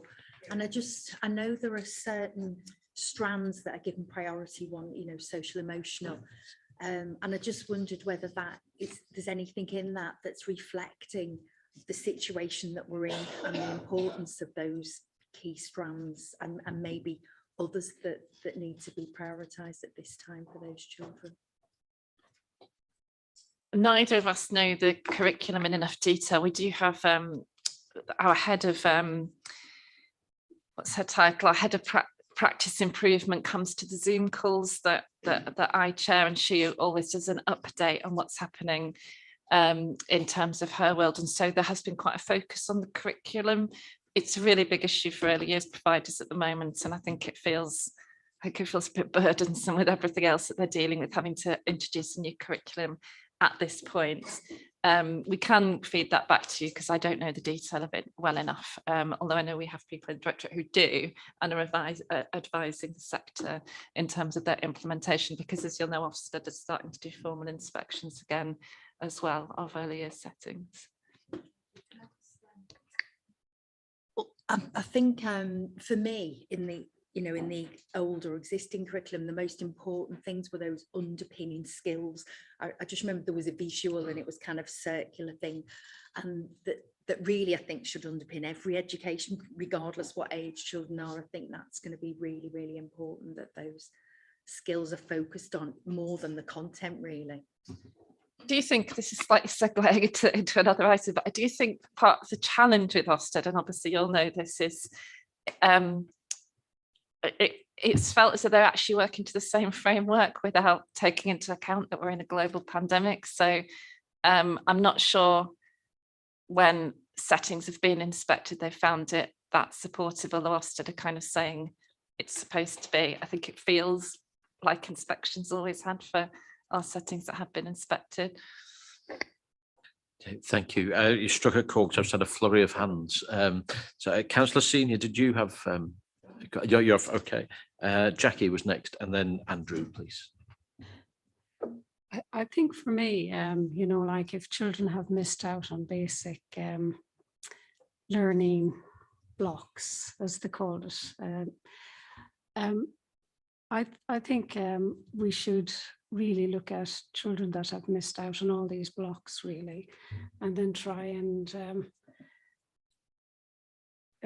I think if children are assessed the same way as they always have been, I think that needs to go, in a sense, you know, and those kind of thoughts need to go to government, really, because if children cannot be assessed, if children are going in as a 4-year-old child and they've missed out on preschool and things before that, then how can they be assessed like 4-year-old 3 years ago? I think that would be my problem with the assessments right now, because those children have missed out on those blocks and they have to catch up. So how does a child catch up if they haven't had the 2 years before? And that goes in with all the education places, because even like my son, for example, he was constantly in bubbles that are consistently breaking, and I think in the last 2 years he hasn't been in school as such, and that he's just gone into university now, but socially you can see it. You can see that he hasn't the confidence and stuff like my previous children had, starting at the same goals. So if you're talking about children very, very young, how do we catch them up, and how will they be assessed? Because they can't be assessed like before. And it should be just that cohort. The people, well, the children that will be coming in now, they'll be back to normal in another year or two, but it's just that cohort. And I think all the way through, and that's what worries me. Will they be assessed, or will those 4-year-olds be? Is it at the end of year 1 or 2 when they're assessed reception and whatever? So they won't be at those foundation blocks at that point in time, and they'll be forever catching up, I think. I think it's going to be really, really difficult. And as you identified, that's a national issue to do with assessment. However, I think what's really important in terms of what you've said, not only that cohort are going to be in a different place to children who haven't lived through the last 18 months at their stage of life, but also that cohort is not a homogenous group.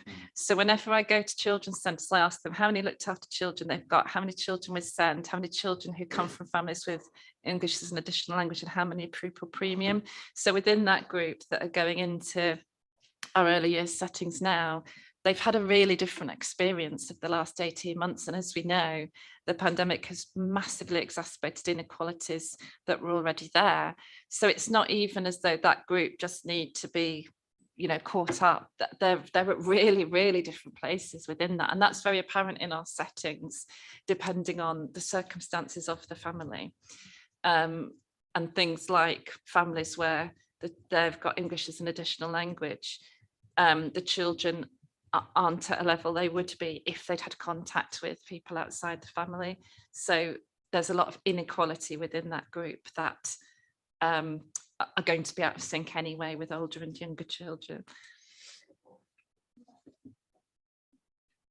I think what worries me is that we as a council will be scrutinised on, well, not scrutinised, but will be assessed like we've always have been, on the same levels that there has been before.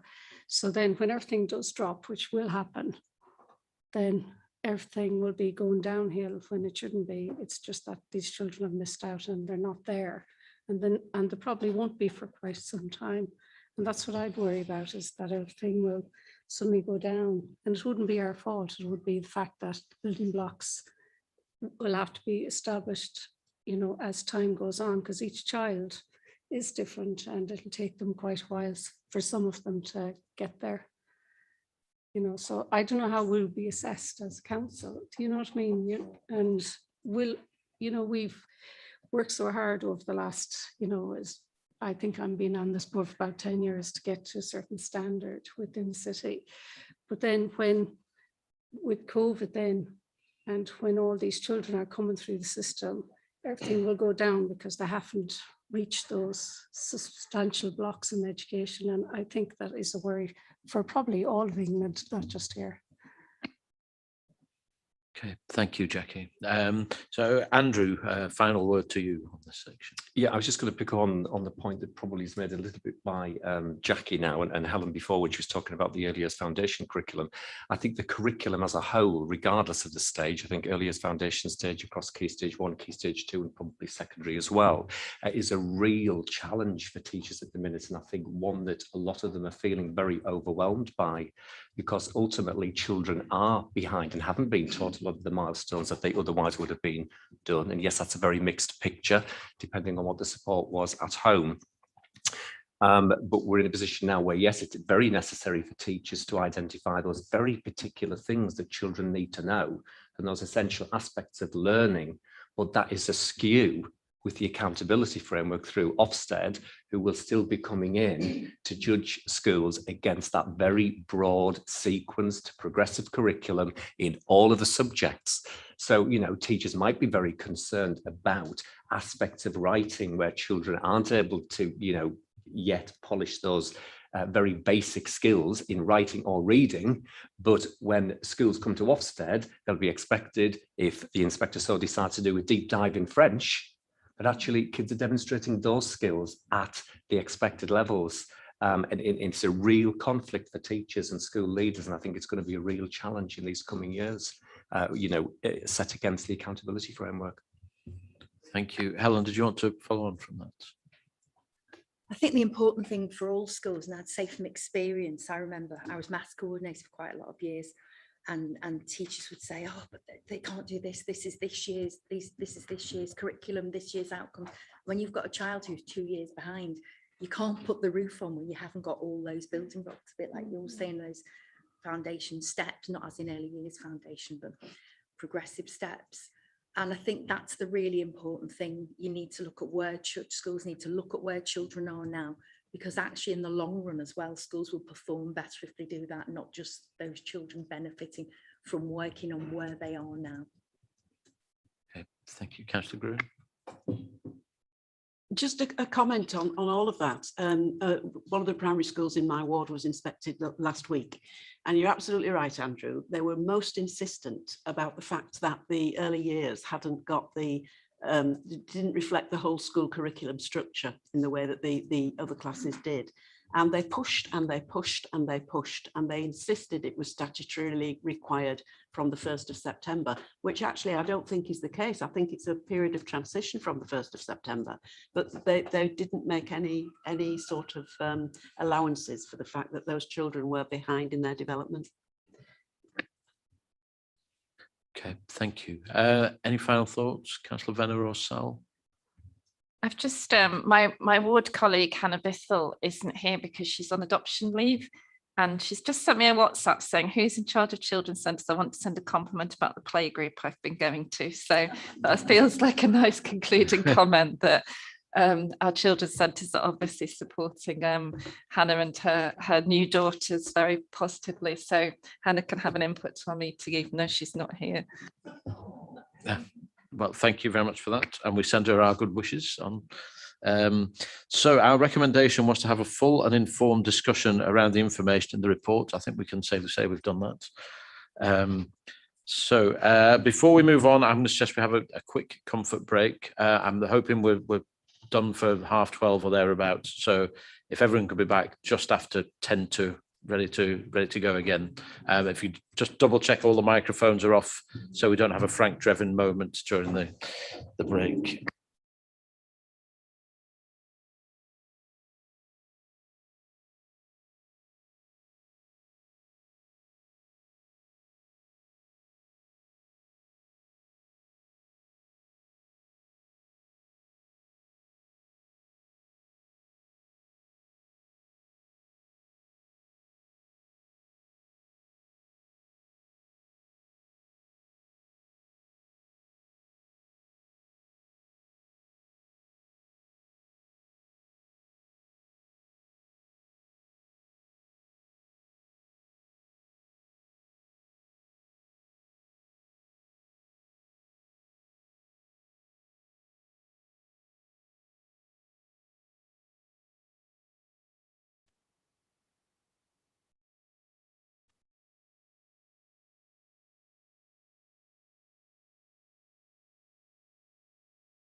Okay, welcome back, everybody. We'll get cracking again. I'm keen that we try and get done for 12:30. If everyone could take their seats, please. So we're moving on to item 9, which is the Ofsted focused visit improvement plan. We'll recall if everybody's ready, ward colleague. Thank you.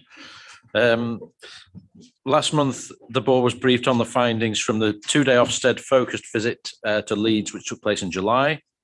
We took note of the improvement plan that's been put in place in response to the recommendations stemming from the visit, and this is the first of the regular updates we've asked to receive. So I don't know if Sal or Councillor Venn, if you want to introduce the report, and then we can go into questions. Yeah, thank you. So as Councillor Lamb said, we agreed to bring this every time from last meeting. The report refers to the fact that we've set up a recovery board that Sal chairs, and we have an action plan. Councillor James Lewis, the leader of the council, and myself and Sal and Tom Reardon have been meeting regularly to look at it. So the governance of this is at a very senior level within the council. The report refers to the fact that there's a daily strategy discussion because the Ofsted report focused on strategy discussions and there not being health and police partners at enough of them. So there's now a daily meeting, there's an escalation process within health and the police if attendance isn't happening, and the percentage of meetings has gone up significantly of where all 3 partner agencies are at the meeting. The report refers to various training and support programs that are in place to support staff. It refers to a specific action plan about duty and advice, which was focused on in the report. And it refers to a programme of audits because needing to improve the quality of audits was one of the features of the report as well. I'll just leave my comments there, Chair, unless Salma want to add, and then we can take questions and comments. Thank you. Thank you. Thanks, Councillor Van, Councillor Lamb.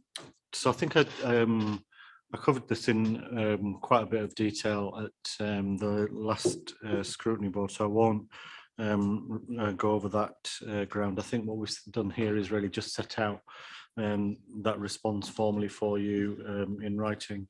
You'll be aware that there were areas of strength that were identified that we are continuing to try and build on, given the pressures in the service that we've identified. The 3 key areas, I think Councillor Venn has covered immediate response in those 3 areas, and as she said, the strategy discussions one has been worked on. We've also discussed that as a safeguarding partnership. So the 3 senior safeguarding partners have had a conversation about it, and the improvement report I'm taking back into that executive group as well.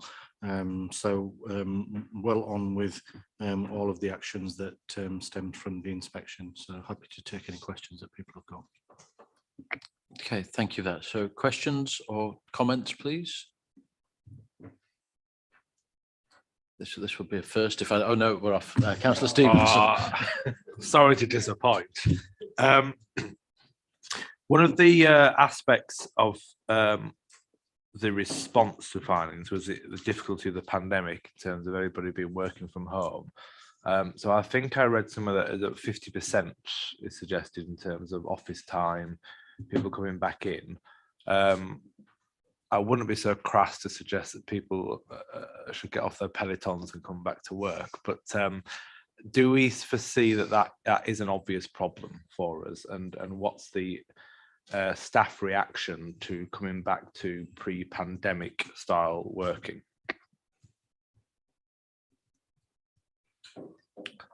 So I think since the restrictions have been lifted, we've been working on making sure that we're building confidence for people to come back into the workplace as much as is necessary. But like with all sectors, including the private sector and business sector, you know, people have also taken account of the things that we learned about during the pandemic, and I think it's our intention to try and take the best from some of the things that we learned that were positive about how we operated during the pandemic.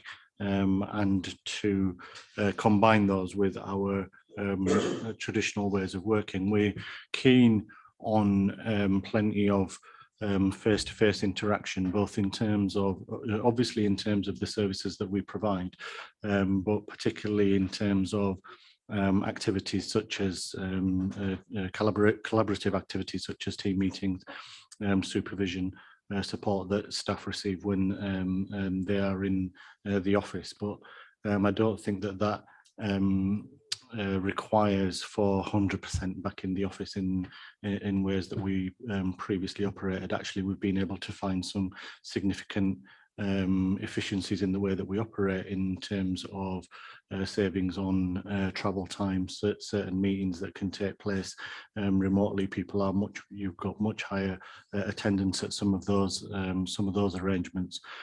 So where we are is the restrictions were lifted at the end of July. We've made sure that all managers in the service, from myself all the way down, are seeing their staff individually face-to-face, but also meeting with their teams on a face-to-face basis. The operation of our duty system takes place face-to-face. So there are staff in for our duty and advice on a daily basis, but also in each of the area offices, each of the area teams. People have a duty system, and when they're on duty, they're in the office. And we are moving towards a position where people have a much clearer idea about what their longer term pattern might be. But we're using the autumn as a kind of opportunity to make sure every week there is a significant amount face-to-face contact taking place, because we know how important some of that is, and then working out longer term plans beyond that into next year. But at the moment, people are quite keen to have that balanced face-to-face approach. Okay, if you're happy with that, Councillor Stevenson. Oh, well, do you have a follow-up? Yes, rather? Okay, thank you. The question I wanted to put to nobody else did was just if there's any plan to have any metrics as part of this. So you did say that there's a significant increase in the number of meetings that partners are coming to. It'd be useful to have sort of some numbers so we can measure progress over time. If I don't know if there's an intention to do that. Absolutely. So I can bring the up-to-date figures next time. I think there's something about just allowing enough of a lag in terms of reporting so that you get the up-to-date figures. But we are for the meetings. The particular issue that was raised was about the not about the strategy discussions taking place, because they were taking place, but it was where all three partners were present, and the figure that at the time of the visit was 47%. That's now around 64%. So we've seen a significant increase in all three partners being present, and we're using those escalation processes that Councillor Venner talked about to understand what further barriers there are.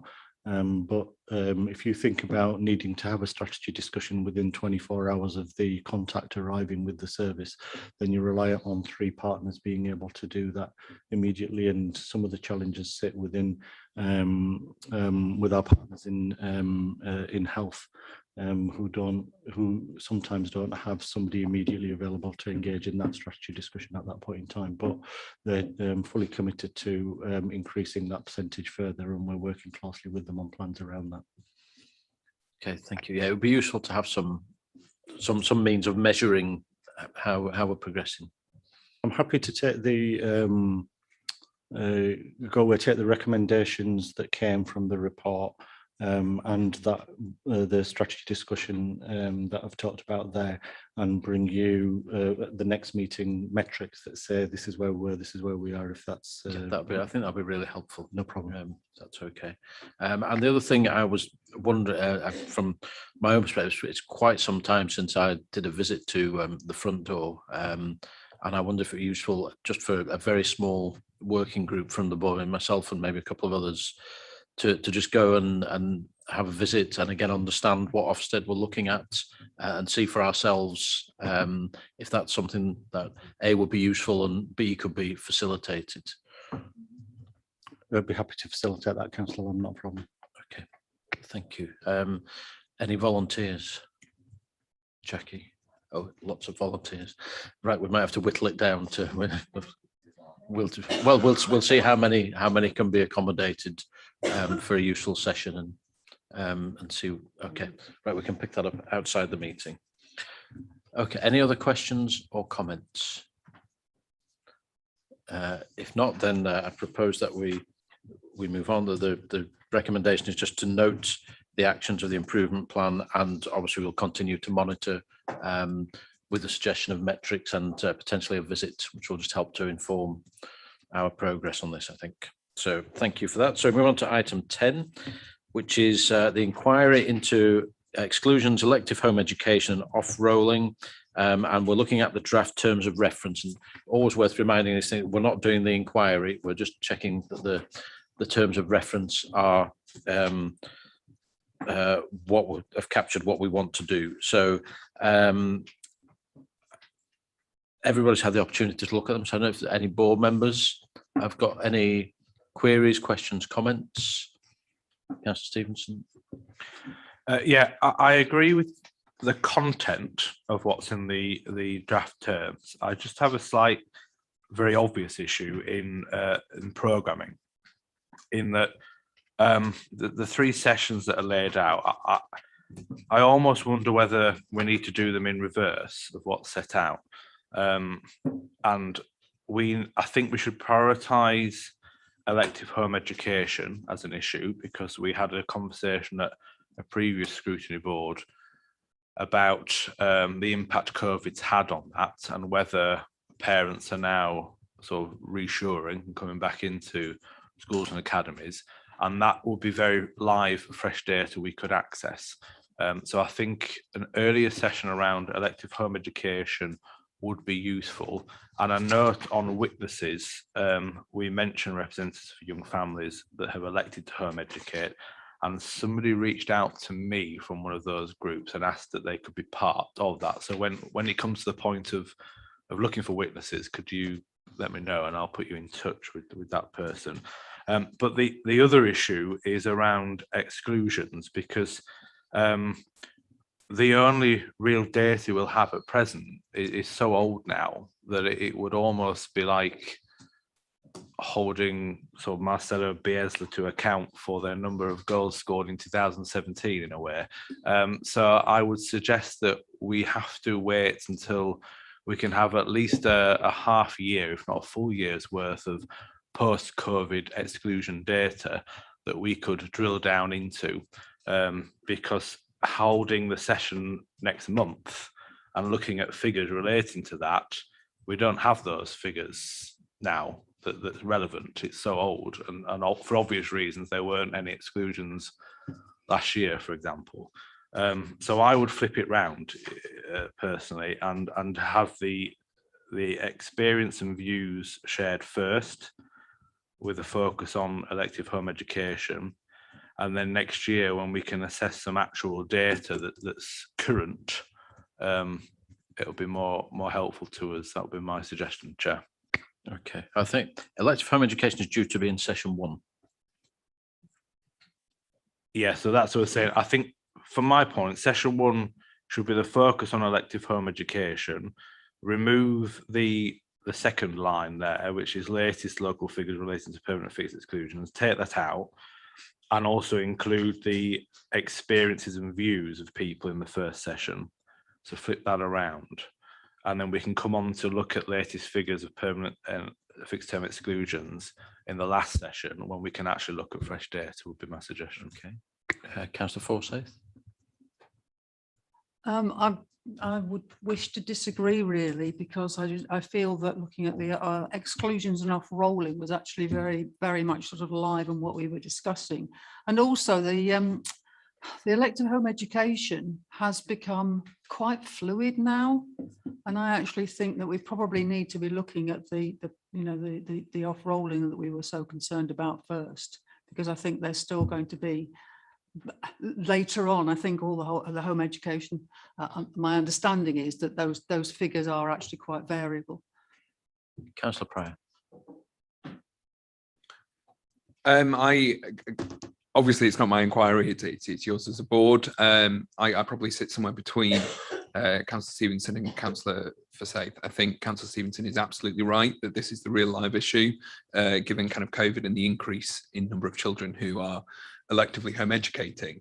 I think what is important for the Scrutiny Board to look at is those who have kind of been electively home educating long term, perhaps for ideological reasons. That's a choice they made long before COVID, and also looking at those families who have chosen as a result of COVID. So I think when we're looking for families who've chosen to do this, those are going to be quite different scenarios, and then perhaps linking to what Councillor Stevenson's saying, kind of obviously bringing in evidence from those families, also looking at if there's a pattern from the schools in which electively home educated children are coming. Are there, for example, a school where nobody's choosing to suddenly electively home educate? Is there a school where suddenly there's a massive rush? And I think that's something important to get a hold of. It is probably one of those issues that's important to look at soon, and then important to revisit in perhaps a year's time to see if there's kind of a as we hopefully kind of just move further and further away from COVID, is there a gradual return? But obviously that's not going to be known for a long while. Okay, thank you. And in terms of the off-rolling point that Councillor Forsyth has made, is that something that in a similar way has been affected by the pandemic? Is it worth just waiting to see how things settle down? I suppose with off-rolling, there's not one definition of off-rolling. There are many ways in which it can be done. Obviously by kind of moving children from the role of one school to another. Equally, it could be in a school potentially pressurizing families to electively home education because they don't want them on the roll. And I think that will be something that will be quite important for the board to look at, to see if there are any patterns of that anywhere. Okay, Councillor Gruen. I think off-rolling and exclusions are absolutely crucial for us to look at, of course, really important, but I would advise caution in terms of the figures, even when we've got them, because I can't predict, but I imagine that there will be settling back issues, and there will be issues about students coming back into school who've had very different experiences, and we're experiencing that already in some schools. So how reliable the figures will be, even when we have them, I would just have a question mark over that, Chair. And one other point to make is that when we get to the bit about looking at different methods of isolation and school policies and so on, I think some school visits are pretty essential for that part of the inquiry. Yeah, but I think it's quite likely that what's described as session 3 will need to be done not in a formal board setting, and it will be working groups and visits, and it's a matter of when we can timetable that in rather than in informal meetings. That's probably how I envisage we would address that. Councillor Dowson, you had a point. A quick one, Chair, because obviously I'm deputising on this board, and it's a long time since I looked deeply into education. But is the PLASC date not a key date with regard to off-rolling? And if so, would you want to hear that before or after the latest figures are out? I would suggest that you do both.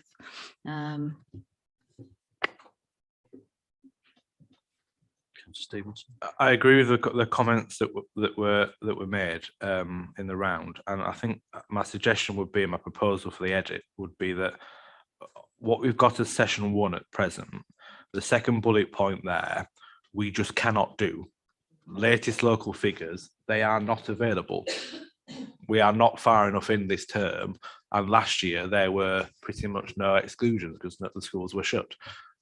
So to assess the latest local figures, we need to push it far enough away that we can have the live data, and we can look at, and taking Councillor Gruen's point as well, we could perhaps then, through the sort of process of witnesses and otherwise, question some of that data. Is it because schools are trying, they might have had a change of leadership, some schools have changed, multi-academy trust, that kind of thing, and we can look at that. And it's important we do look at it, and that's why I think we should do that later on.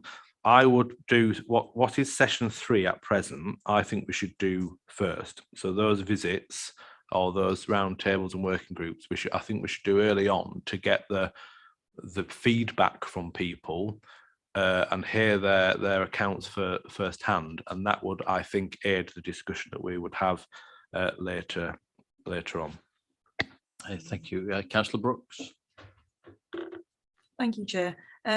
I know I'm only subbing, so my apologies for giving my view, but it is my view.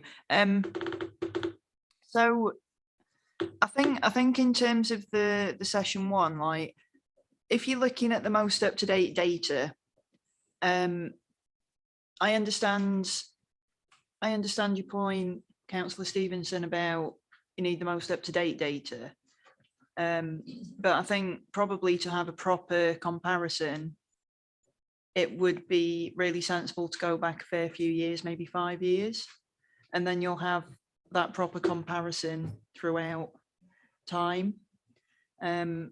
And no doubt as more data comes in, you'll be able to, because I mean, I sit on Market Board, for example, and you know, we don't compare footfall with last year because that'd be mad. So yeah, that's my suggestion. Okay, thank you, Councillor Forsyth.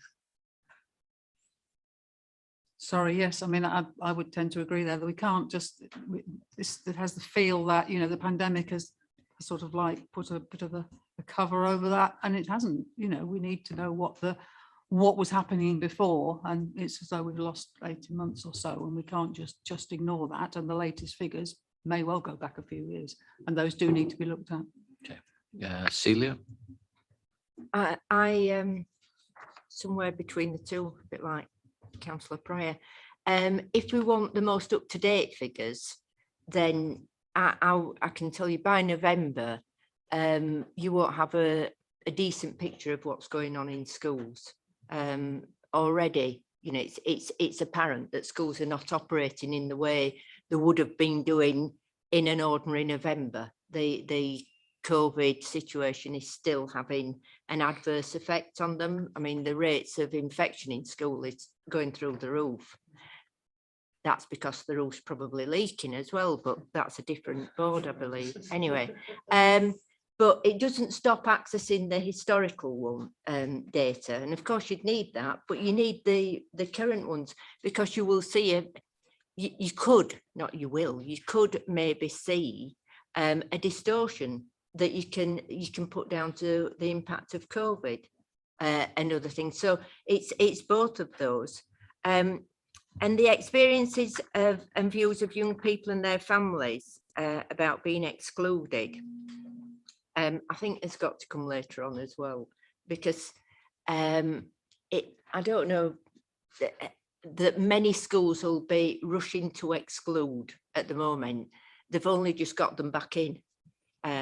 So I can't, it's going to take a while before behaviours manifest themselves to such an extent that school will decide that the better being excluded fixed term, or it probably would be fixed term.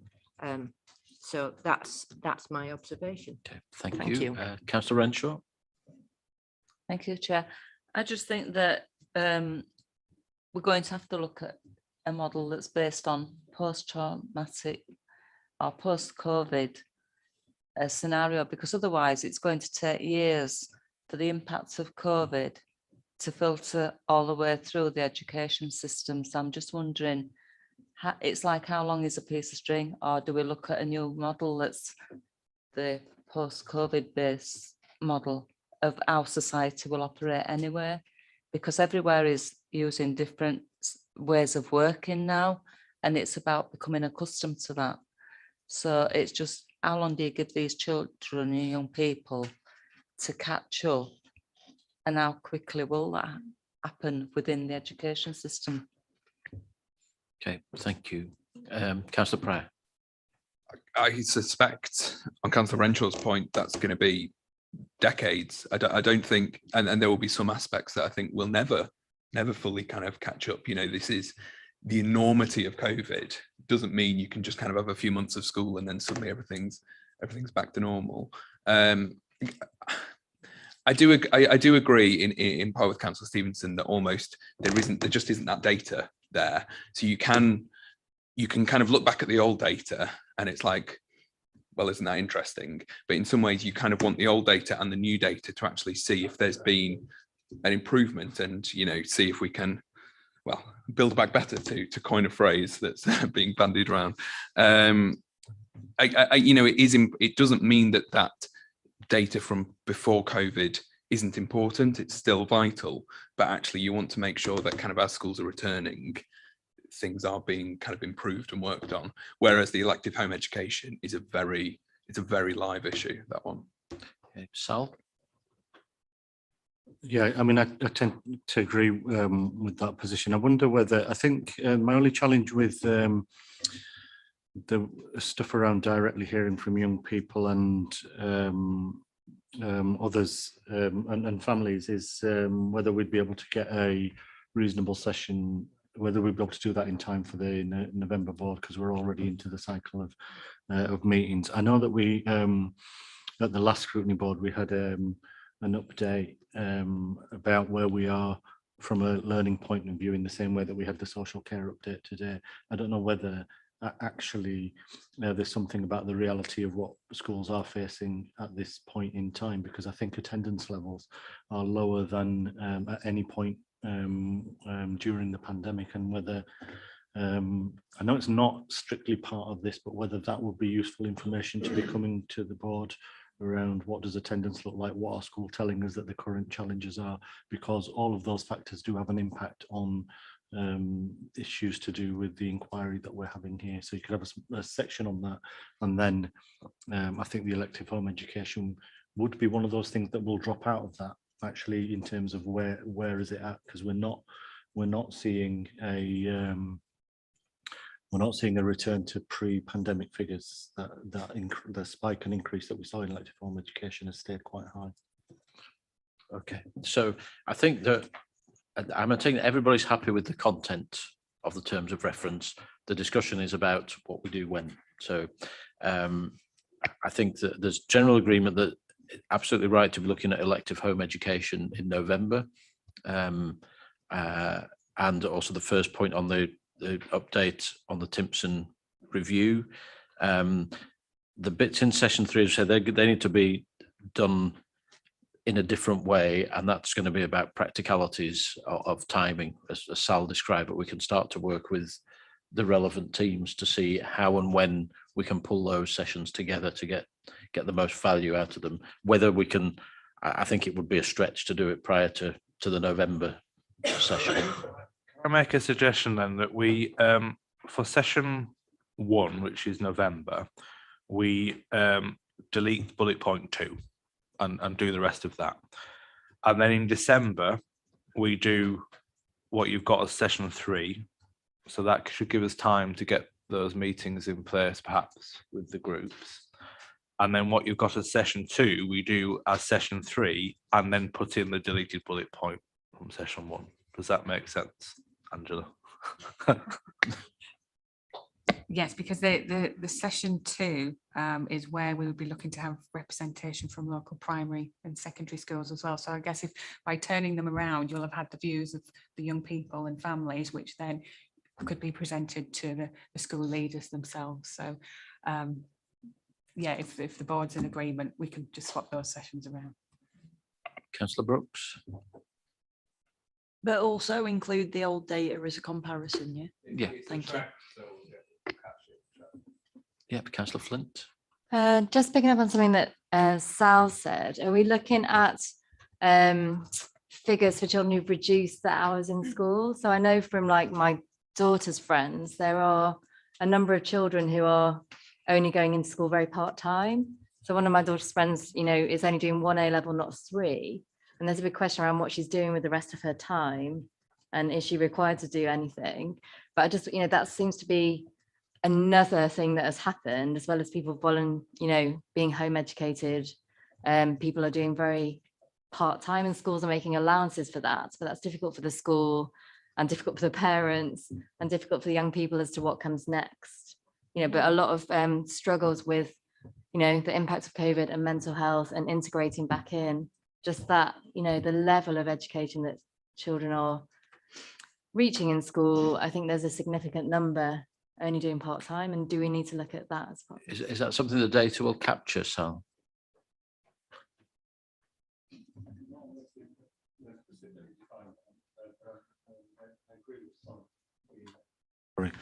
But we can see what we'll be able to get in relation to that, because I think it's an important point. Okay, yep. Celia? If it's A levels, well, there is a certain flexibility where it's up to year 11. I know some schools are addressing issues by shortening the school day. Whether they're letting groups of children attend at different times, is that, don't know. That was going on during COVID, but I've not heard that it's being practiced at the moment, but some might know. I think what Councillor Flint's referring to, I hope I've got this right, but is partly to do with the offer that children have in terms of schools. So sometimes where children and young people are struggling, schools are offering part-time timetables to try and support them getting in and reintegrating them to full-time education, rather than just running a part-time offer to everybody. Is that? Yeah, I think that's exactly right. And I don't think it's it's not just A level, and I guess it depends on the individual school. I can only comment on the school that my children are at, which is Abbey Grange. But yeah, I think in all years there'll be a number of children only managing part-time, and it depends how much allowance the school's making for that. Okay, Councillor Renshaw. Sorry to come in, but they are obliged, are they not, to provide virtual education during the time the children are not there, I believe. So that must be something that's tested out. That's what the A-level students should be doing the rest of the week. I guess if they want to, if they can only manage, I don't know, 2 days a week because of mental health, then I guess that's different, yeah. Okay, Councillor Renshaw. Thank you, Chair. I'd just like to add, children learn in different ways, and some like to be taught and shown, others can work from the book. I just wondered, like Councillor Brooks has said, that I think it was Councillor Brooks, no it wasn't, sorry, it was your colleague, that some children this year are only going to take 1 A level rather than 3. But I'm just wondering, have we any idea yet over whether they're going to be projected, or is it done on assessments, or will it be an exam? I do know that children who are resitting exams that they failed in the summer or didn't get high enough levels at are actually doing exams in November. Off piste here, Councillor. No, it's just following on from the educational side for a different discussion. But it's just, what support is there for those children, and how can we judge them on if they're all getting different sorts of quality and levels of education? Yeah, I think it's something we can pick up at another point, I think. So in terms of capturing the terms of reference, which is the purpose of the item, Angela, do you want to summarise where we think we've got to? Okay, thank you. Yeah, so session 1 is still scheduled for next month's meeting, which is 3rd of November, the formal meeting. So I'll remove the bullet point that talks about latest figures that refer specifically to sort of fixed term exclusion rates. We'll move that to the later session. But Sal mentioned about perhaps we could still have some kind of general overview of what attendance is looking like in schools as part of that first session as well. We're going to be swapping the sessions over. So session 2 is now going to be around gathering the experiences and views of young people and their families. So then the session 3, which will now take place in February, is around the liaison with representatives from local primary and secondary schools. It's just that those children, some of those children might have learnt better at home.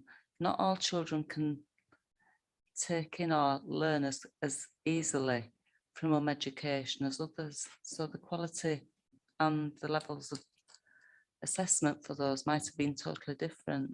That's one of my concerns. Well, we can try and capture that through the inquiry. That's the point of trying to talk to as many people as possible, so we hear different experiences and view. I think it's always been presented to us around elective home education. For some people, it's the right thing, and it's a positive choice for good reasons. In other cases, not so much, and that's what we're trying to establish. It might be helpful, Chair, in that opening bit that as we come on to discuss it, an officer might explain to assist the board what elective home education is. It's not children working at home on Zoom because they're not attending school. It's parents who have chosen to educate their own children. We have to be clear about the difference. Yeah. And there's another category as well, which I always forget the name of, where it's been decided that school is not the best place. I can't remember the right term for it. No, it's not alternative provision. Sally might be able to help me out. It's but we'll come back to it anyway. Councillor Forsey. Thank you. I was moving on to the witnesses. That was all. I didn't want to dip into. Okay, well, is everybody happy with that proposal? Yep. Okay. So in terms of witnesses, I know that we've got governors on the board, but in terms of the witnesses, there's not sort of representation from a chair of governors. I think there needs to be that one added in, really.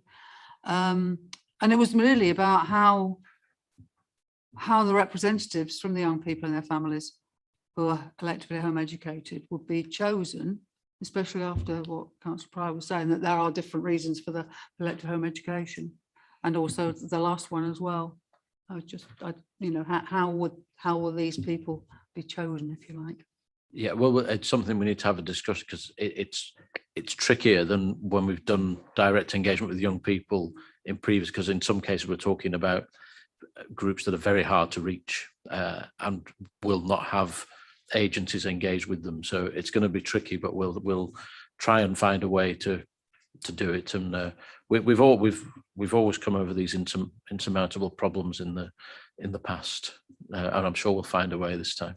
Councillor Dowse. It's absolutely on the same point. It's not that children are home educated, but it's about why they're home educated and the quality of the education they're getting.